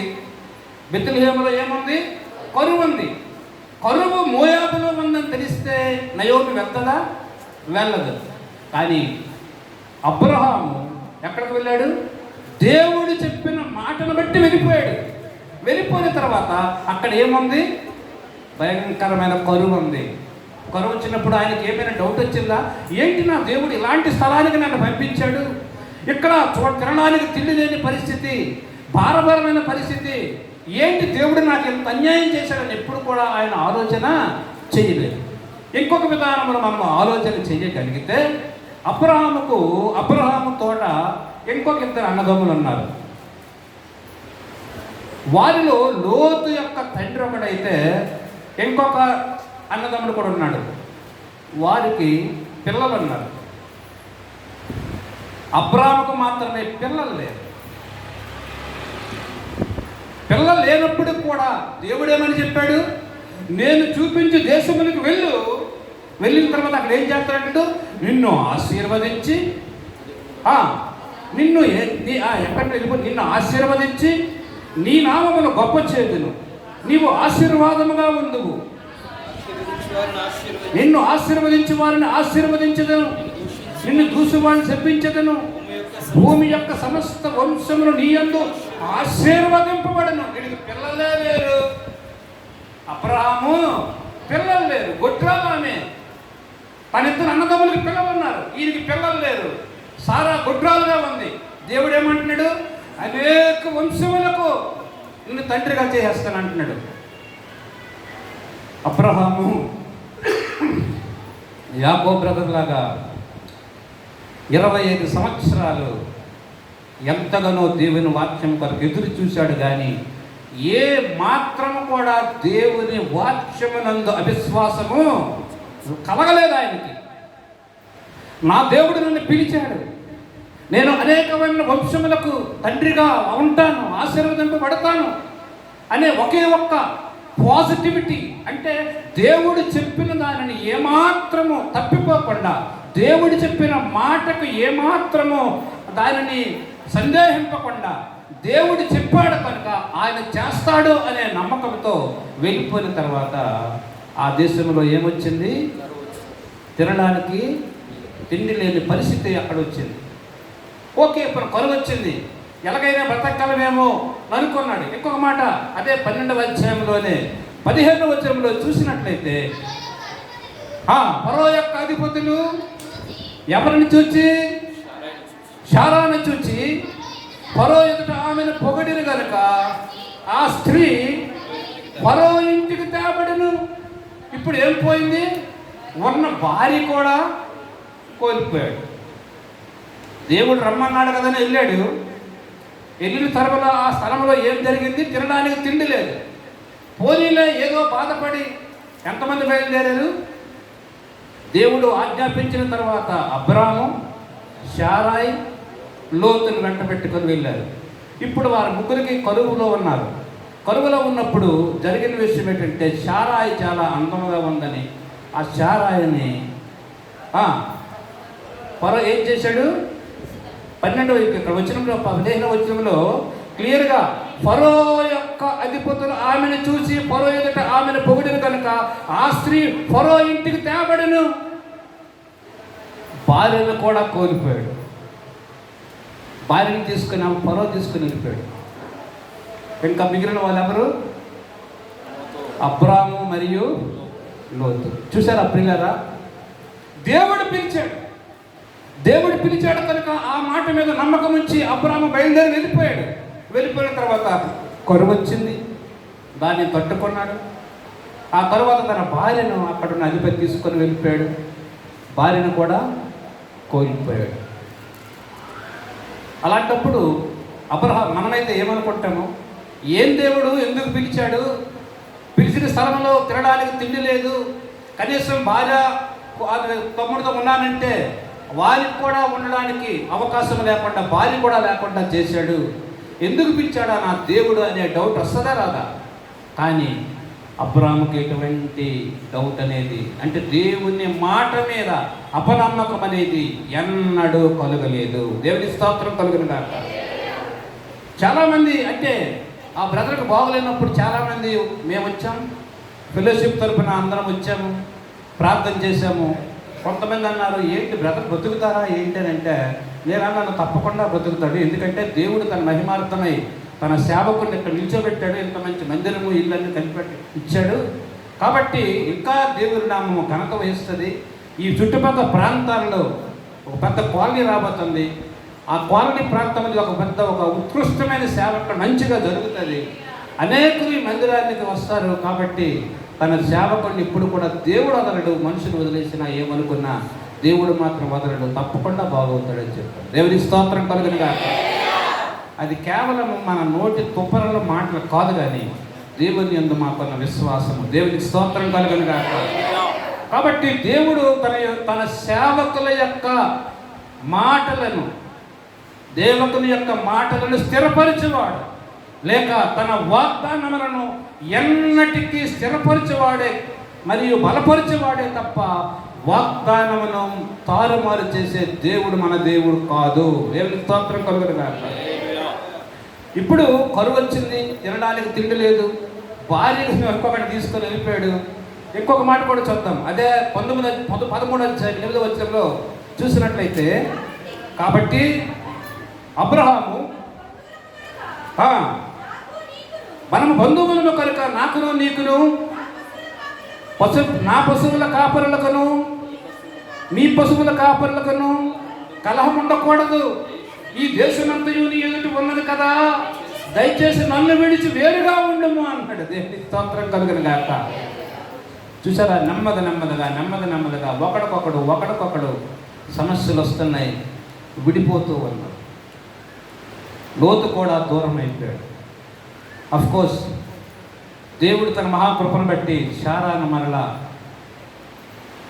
తన దగ్గరికి తెచ్చినప్పుడు కూడా తన ప్రియుగా తనతో ఉండవలసిన తన సహోదరుడు కూడా, అంటే తన కుమారుడు, అంటే తన అన్నయ్య కొడుకు లోతును కూడా దూరం చేశాడు. ఏది ఏమైనప్పుడు కూడా అబ్రహాము ఎట్టి పరిస్థితుల్లో కూడా దేవుడు చేసిన దానిని లేక జరిగిన విషయాలను బట్టి ఎన్నటికీ దేవుడు నా జీవితంలో అన్యాయం చేశాడు అనే మాట కాదు కదా, తన తలంపులలో కూడా అలాంటి తలంపు రాకుండా చేశాడు. దేవునికి మహిమ కలుగును గాక. హల్లెలూయా. ఇంకొక మాటలో చూస్తే అలాగే విడిపోయినప్పుడు వాళ్ళ ఇంటిలో ఉన్న శారా దగ్గర పనిచేసే హాగరు కూడా విడిపోయింది. అంటే ఎప్పుడైతే సంతానం లేని పక్షంలో హాగరును అబ్రహామునకు దరిచేర్చిన తర్వాత, వారికి సంతానం కలిగిన తర్వాత, యజమానురాలుగా ఉన్న ఈ శారాను ఆమె ద్వేషించింది కనుక ఆమె దానిని తట్టుకోలేక ఆ పని చేసే ఆ దాసిని కూడా దూరం చేశాడు. మనం అలా ఆలోచించుకున్నట్లు మన జీవితంలో అనేకమైన విషయాలు, అనేకమైన సమస్యలు, మనకు అర్థం కాని విషయాలు ఎన్నో మన జీవితంలో ఉంటాయి. ఉన్నప్పుడు కూడా మానవుడు జీవాత్మ కనుక, మళ్ళీ చెప్తున్నాను, మానవుడు జీవాత్మ కనుక ఈ శరీరము ఇది వ్యర్థమైనది, అంటే ఇది శాశ్వతమైనది కాదు. ఎక్కడ నుండి వచ్చిన శరీరము ఎక్కడ నాశనం అవ్వాల్సిందే. ఇది మనతో శాశ్వతముగా ఉండదు. కానీ దేవుడు పెట్టిన ఆ ఆత్మ జీవవాయువు, ఆయన పెట్టిన ఈ జీవవాయువు మనలో ఊదాడు కనుక, మనలో ఆత్మను తన ప్రతినిధిగా తన ఆత్మను మనలో ఉంచాడు కనుక అది మాత్రమే శాశ్వతము. కనుక మానవుడు ఏది ఆలోచించినా శరీర సంబంధమైన విషయాల గురించి ఆలోచించినప్పుడు ఎప్పుడు ఫెయిల్ అవుతాడు. రోగం వచ్చింది, మరి తగ్గదు, నేను చచ్చిపోతాను అని అనుకోవడం కాదు. దైవజనులు చెప్పినట్లుగా రోగము కూడా వచ్చినప్పటికీ రోగము కంటే గొప్పవాడు, సమస్య కంటే గొప్పవాడు, సర్వోన్నతుడైన దేవుడు నాతో ఉన్నాడు. దేవుడు ఏమైనా వాగ్దానం చేశాడు? నిన్ను విడవను, నిన్ను ఎడబాయను, నిత్యము నీతో ఉండి నడిపిస్తాను. అంటే మనలో ఉండి మనతో ఉండి నిత్యము మనం నడిపించే ఈ ఆత్మస్వరూపైన దేవుడు మనలో ఉన్నాడని నమ్మకం నీలో ఉన్నంత వరకు నువ్వు ఎవరికి భయపడవు. దేవుని స్తోత్రం కలుగును గాక. వ్యాధి వచ్చిందా రాని, పోతే పోని వెదవ శరీరం, కానీ నా ఆత్మ ప్రాముఖ్యము. నా ఆత్మ నా దేవునికి విరోధము కాకూడదు. నా ఆత్మ నా దేవునికి పట్ల సంశయం చెందకూడదు. నా ఆత్మ నా దేవుని వ్యతిరేకమైన తలంపుల్లో కూడా జీవించకూడదు. ఎందుకనగా శాశ్వతముగా ఉండవలసినది, నిత్యము ఉండవలసినది, దేవునితో సహవాసం చేయవలసినది ఈ శరీరం కాదు. ఇది క్షయమైనది శరీరము, కానీ అక్షయమైనది నీలో ఉన్న దేవుని ప్రతినిధి అయిన ఆత్మ కనుక ఈ అక్షయమైన ఈ ఆత్మను బట్టి మనం జీవించాలి. కానీ శరీరాన్ని బట్టి, శరీర బలహీనతను బట్టి మనం ఆలోచించి జీవించకూడదు. దేవుని స్తోత్రం. ఈ శరీరం బట్టి మనము జ్వరం వచ్చింది, చచ్చిపోతానేమో, దేవుడు నాకు సహాయం చేయలేడు, మాయదారు దేవుడు ఏం చేశాడో ఏమో, నా బ్రతుకులు అయిపోయింది. నో, పోతే పోయింది వెదవ శరీరం. కానీ నీ ఆత్మలో, నీ తలంపుల్లో ఏ క్షణాలు కూడా దేవునికి వ్యతిరేకమైన ఆలోచన, తలంపు నీలో రాకూడదు. సస్తే నో ప్రాబ్లం, పర్వాలేదు. ఏ నాటికైనా ఈ కాయము ఆయనను చేరుకుంటుంది ఆయన. కానీ ఈ దేహం ఇక్కడ శిథిలం అయిపోయి దీంతో మనకు పని లేదు. ఎందుకంటే ఈ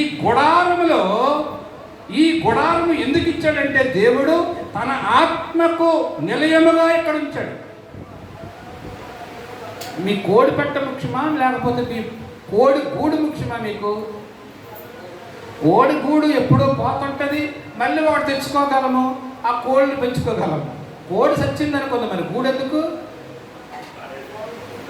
గూడు వేస్ట్ కదా, కోడి ఉంటేనే గూడు. అలాగే నీ ఆత్మ సంబంధమైన జీవితం నీవు జీవించడానికే ఈ శరీరం మెదలు పోతే పోయింది, కానీ నిత్యము నిలిచేది, మరణం అనేది లేనిది, దేవుని యొక్క ప్రతినిధిగా ఉన్నది. అందుకనే మనం జీవాత్మనం కాబట్టి ఎల్ల వేళలా ప్రతి క్షణము మనము కాపాడుకోవలసింది మన ఆత్మను. ఆత్మలో ఉన్న 3 భాగాలు ఒకటండి, 3 భాగాలు ఉన్నాయి ఆత్మలో. 3 భాగాలు. శరీరం భాగాలు మీకు తెలుసు, కన్ను, ముక్కు, నోరు, గొంతు అన్నీ మీకు తెలుసు. ఆత్మలో ఉన్న 3 భాగాలు. ఒకటి హృదయం. హృదయం ఎలాంటిది? మోసకరమైనది. Blood cheater on the earth. అది మనం ఎల్లప్పుడూ మోసం చేస్తుంది. రెండవది మన మనస్సు. హృదయం ఏది చెప్తే అరే అటు చూడు, అబ్బా ఎంత బాగుంది అంటే చలో కొట్టియాలి, వెళ్ళినప్పటికే ఎలాగైనా మన జేబులోకి వెళ్ళిపోవాలి. మనస్సాక్షి అంటే ఒరే దేవుని నమ్ముకున్నావు, దొంగలకూడదు, అబద్ధం ఆడకూడదు, నువ్వా ఇలాంటి ఆలోచన ఇస్తున్నావు అన్నప్పుడు మనస్సాక్షి మనల్ని గద్దిస్తుంది. ఈ మనస్సాక్షి మనం గద్దించినప్పుడు, ఎప్పుడైతే మనస్సాక్షి మనల్ని గద్దించిందో, అనగా ఆత్మలో భాగమైన మనస్సాక్షి ఎప్పుడైతే నిన్ను గద్దిస్తూ ఉందో, ఆ గద్దింపునకు నువ్వు లోబడి నీ హృదయం యొక్క ఆ మోసపు తలంపులను నరికేసినప్పుడు నీ ఆత్మ వర్ధిల్లుతుంది. దేవునికి స్తోత్రం కలుగును గాక. ఎందుకనగా మనము జీవాత్మలను కనుక శరీరము కొరకే బ్రతికే మృతులు చాలామంది ఉన్నారు. వారికి శిక్ష మొదటే నిర్ణయింపబడింది. కానీ ఆత్మ సంబంధమైన వాడు అనేకమైన ఆత్మ విషయములనే ఆలోచిస్తాడు, ఆత్మ ప్రేరేపణ బట్టి జీవిస్తాడు, ఆత్మ నడిపించిన విధానం బట్టి దానిలో ముందు కొనసాగుతాడు. కాబట్టి ఆత్మ సంబంధమైన విధానంలో నడిపింపబడాలి. యేసుప్రభు లోకంలో జీవించినప్పుడు ఏమి తిందుమా, ఏమి త్రాగుదమని ఎన్నడూ కూడా ఆయన ఆలోచన చేయలేదు. నా తండ్రి చిత్తమును నెరవేర్చుట అదే నా జీవిత కర్తవ్యం. దేవుని చిత్తాన్ని నెరవేర్చడము మన జీవిత పరమార్థము. అంటే ఆత్మ సంబంధి అయిన వాడు ఆత్మ విషయములను ఆలోచిస్తాడు, శరీర సంబంధమైన వాడు శరీర సంబంధ విషయాలనే ఆలోచన చేస్తాడు. ఇప్పుడు మనం ఉన్నాం, ఎంతమంది ఎప్పుడు వదిలేస్తాడా, తినేస్తాడా అని అనుకున్నాం అనుకో, పొరపాటు. మీరు అలా అనుకోరు. ఒకవేళ మీరు అలా అనుకున్నారు అనుకో, మీరు శరీర సంబంధులు, ఆత్మ సంబంధులు 0%. మీరు ఆత్మ సంబంధులు కాలేరు. ఆత్మ సంబంధి అయిన వాడు ఇంకా దేవుని గురించి చెప్పాలా, అవును మంచి విషయాలు నేర్చుకోవాలా. ఒక అరగంట లేట్ అయితే అయింది, కానీ దేవుని విషయాలు నేర్చుకోవాలా, ఎక్కడ వెళ్ళాలా అనే ప్రేరేపణ ఒకవేళ నిజంగా నీ హృదయంలో ఉందంటే నీవు ఆత్మ సంబంధివే. ఎందుకనగా ఆత్మ సంబంధి అయిన వాడు ఆత్మ సంబంధి విషయాలనే ఆలోచిస్తాడు. శరీర సంబంధి అయిన వాడు ఎంత వేగం వదిలేస్తాడా, తినేసి ఇంటికి వెళ్ళిపోతాడా అనుకుంటాడు.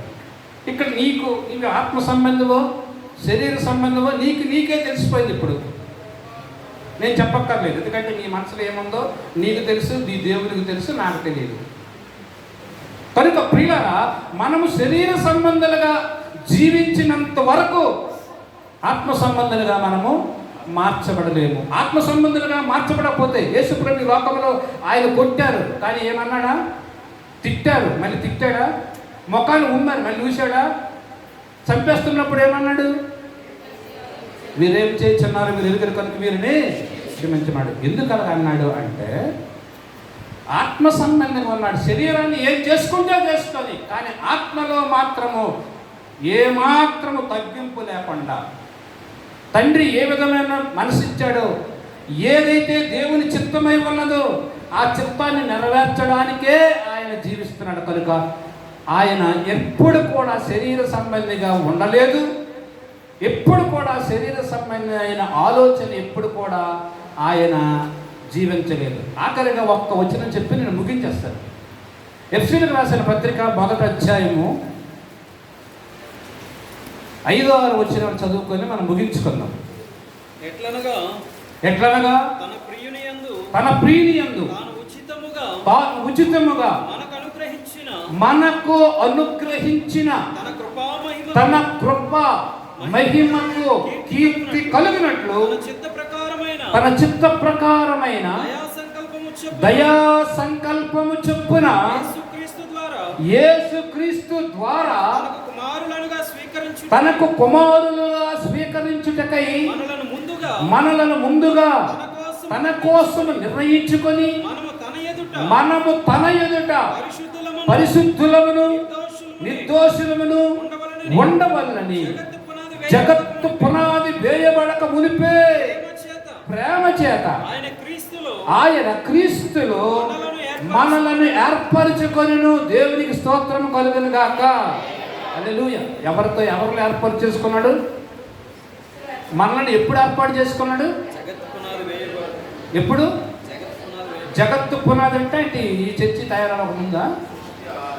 సృష్టి ఆరంభములకు ముందు దేవుడు సృష్టిలో ఉన్న సమస్తమును 5 రోజులు చేశాడు. 6వ రోజున మనల్ని చేశాడు, మనుషుల్ని చేశాడు. అంటే మనుష్యునికి ఏది అవసరమో అది ముందే చేశాడు, తర్వాత మనిషిని చేశాడు. అలాగే నీ జీవితంలో తన రాజ్యములో నిన్ను సహపౌరుడిగా ఉంచడానికి నీకు ఏది అవసరమో ఈ లోకంలో మనం చూసినట్లయితే నోవాహు కాలము నుండి ప్రజలందరూ తినుచు త్రాగుచు పెళ్లి చేసుకుంటూ ఇల్లు కట్టుకుంటూ జీవించారు. అందుకని జలప్రలయంలో అందరూ కూడా చచ్చారు. 8 మంది ద్వారా మరలా సృష్టింపబడిన తర్వాత మరలా నూతనముగా మళ్ళీ జనసంఖ్య పెరిగి అలా వచ్చిన తర్వాత కూడా యెషయా గ్రంథంలో రాయబడిన మాటల ప్రకారం మనం అందరము గొర్రెల వలె త్రోవ తప్పిపోయాం. ఎవడికి ఇష్టం వచ్చిన మార్గాన్ని వాడు వెళ్ళిపోయాడు. వెళ్ళిపోతే మరి పరలోక రాజ్యంలో మనం ఎలా చేరుతాము? మన ఇష్టం వచ్చిన మార్గంలో అనగా శరీరము త్రాగుబోతుగా చేసింది, వ్యభిచార మనస్సు కలిగిన వారిని వ్యభిచారిగా చేసింది. అలాంటి విధానంలో మారినప్పుడు మరి త్రాగుబోతులు, వ్యభిచారులు, మాంత్రికులు, ఆడంగితనము కలగవారు, శల్లంగి వెధవులు వాళ్ళందరూ కూడా దేవుని రాజ్యంలో హక్కుదారులా కాదు. మరి దేవుని రాజ్యంలో హక్కుదారుడు ఎవడు? నీతిమంతుడు.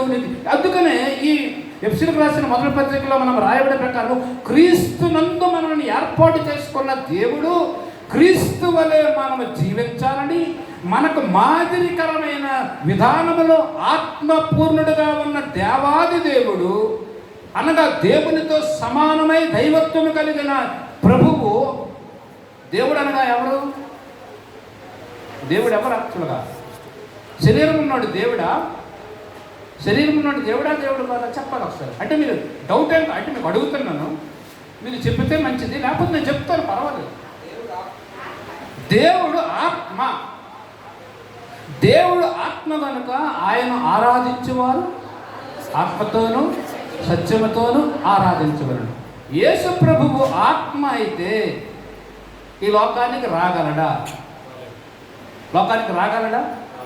యేసు ప్రభు ఆత్మ అయితే మానవుల పాపముల కొరకు రక్తం చిందించగలడా? ఆత్మలో రక్తం ఉంటుందా? ఆత్మలో నరాలు ఉంటాయా? మాంసం ఉంటుందా? శ్రమించడానికి బాడీ ఉంటుందా? ఉండదు.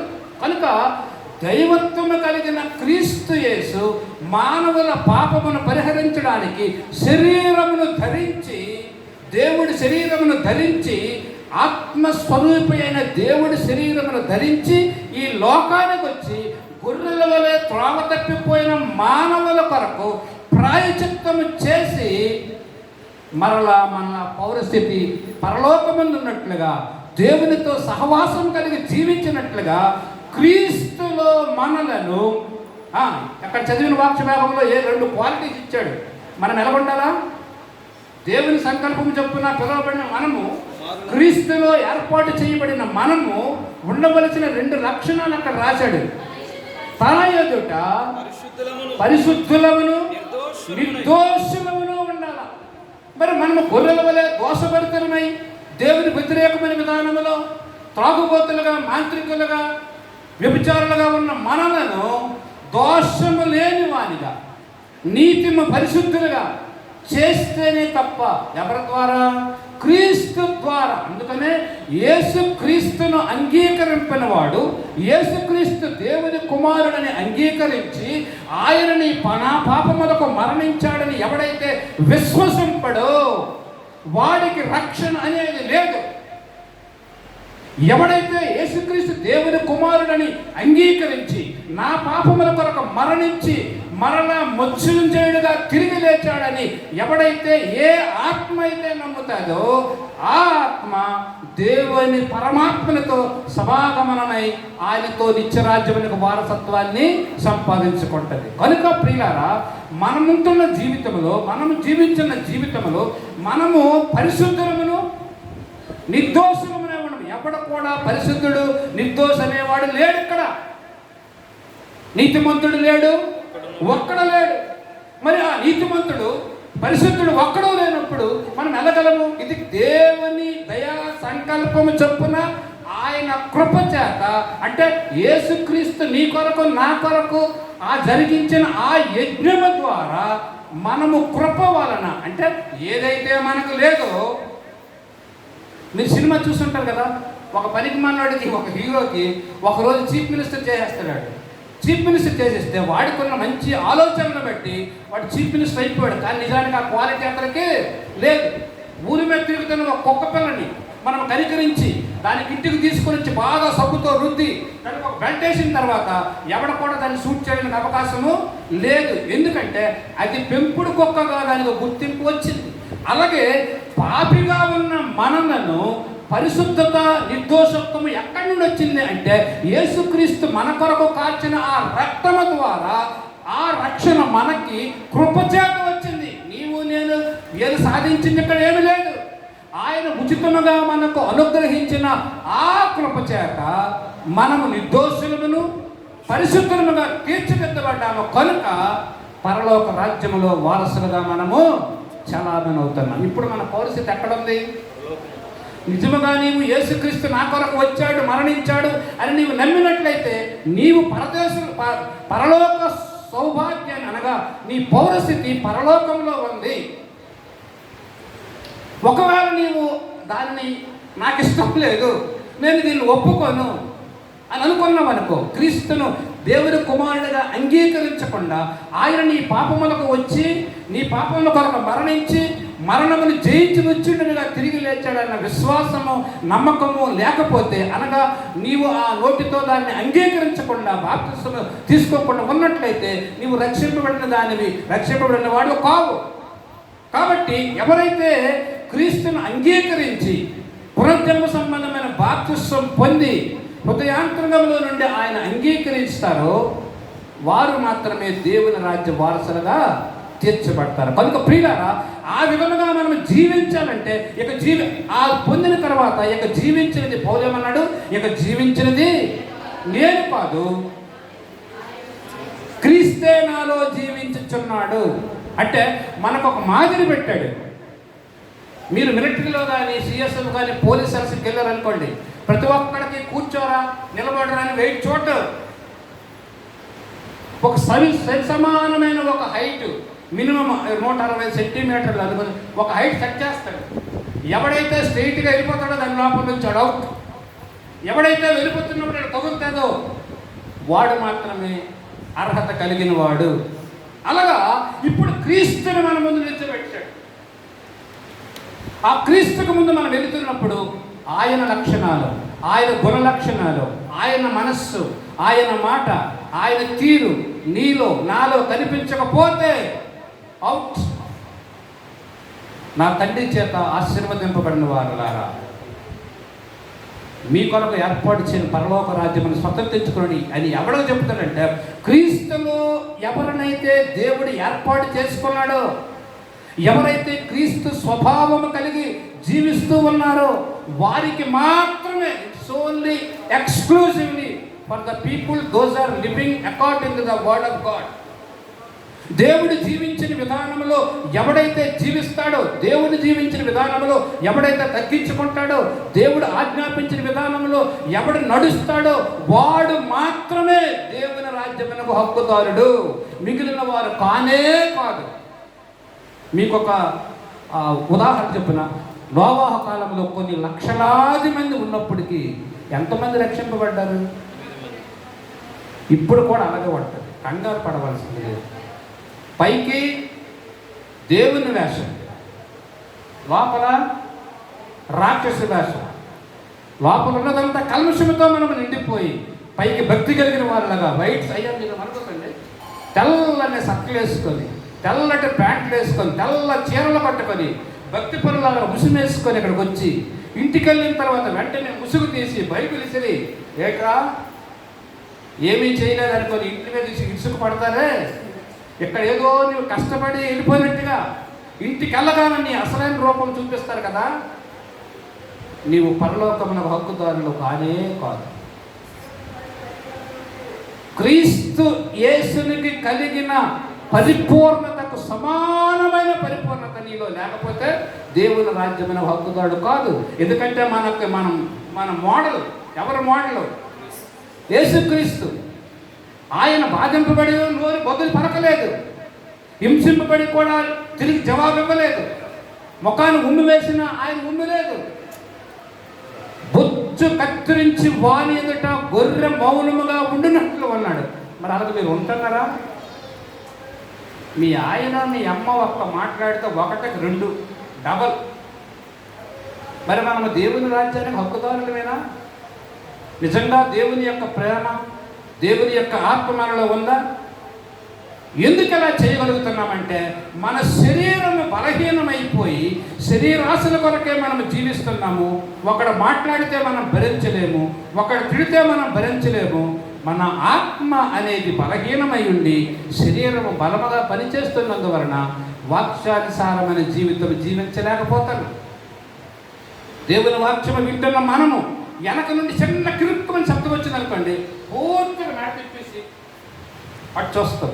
అంటే మన ధ్యానము ఎక్కడ మన మాట మీద దేవుని మాట మీద మన ధ్యానం ఉండడం లేదు, కానీ వెనక ఏం జరుగుతుందో అన్న ధ్యానం మనకి ఎక్కువ ఉంటుందన్నమాట. కాబట్టి శరీరం నిస్వలము, శరీర సంబంధమైన మన డెకరేషన్లు కానీ, మన టక్కప్పులు కానీ, మన వేష భాషలు కానీ దేవుని రాజ్యములకు చేర్చలేవు.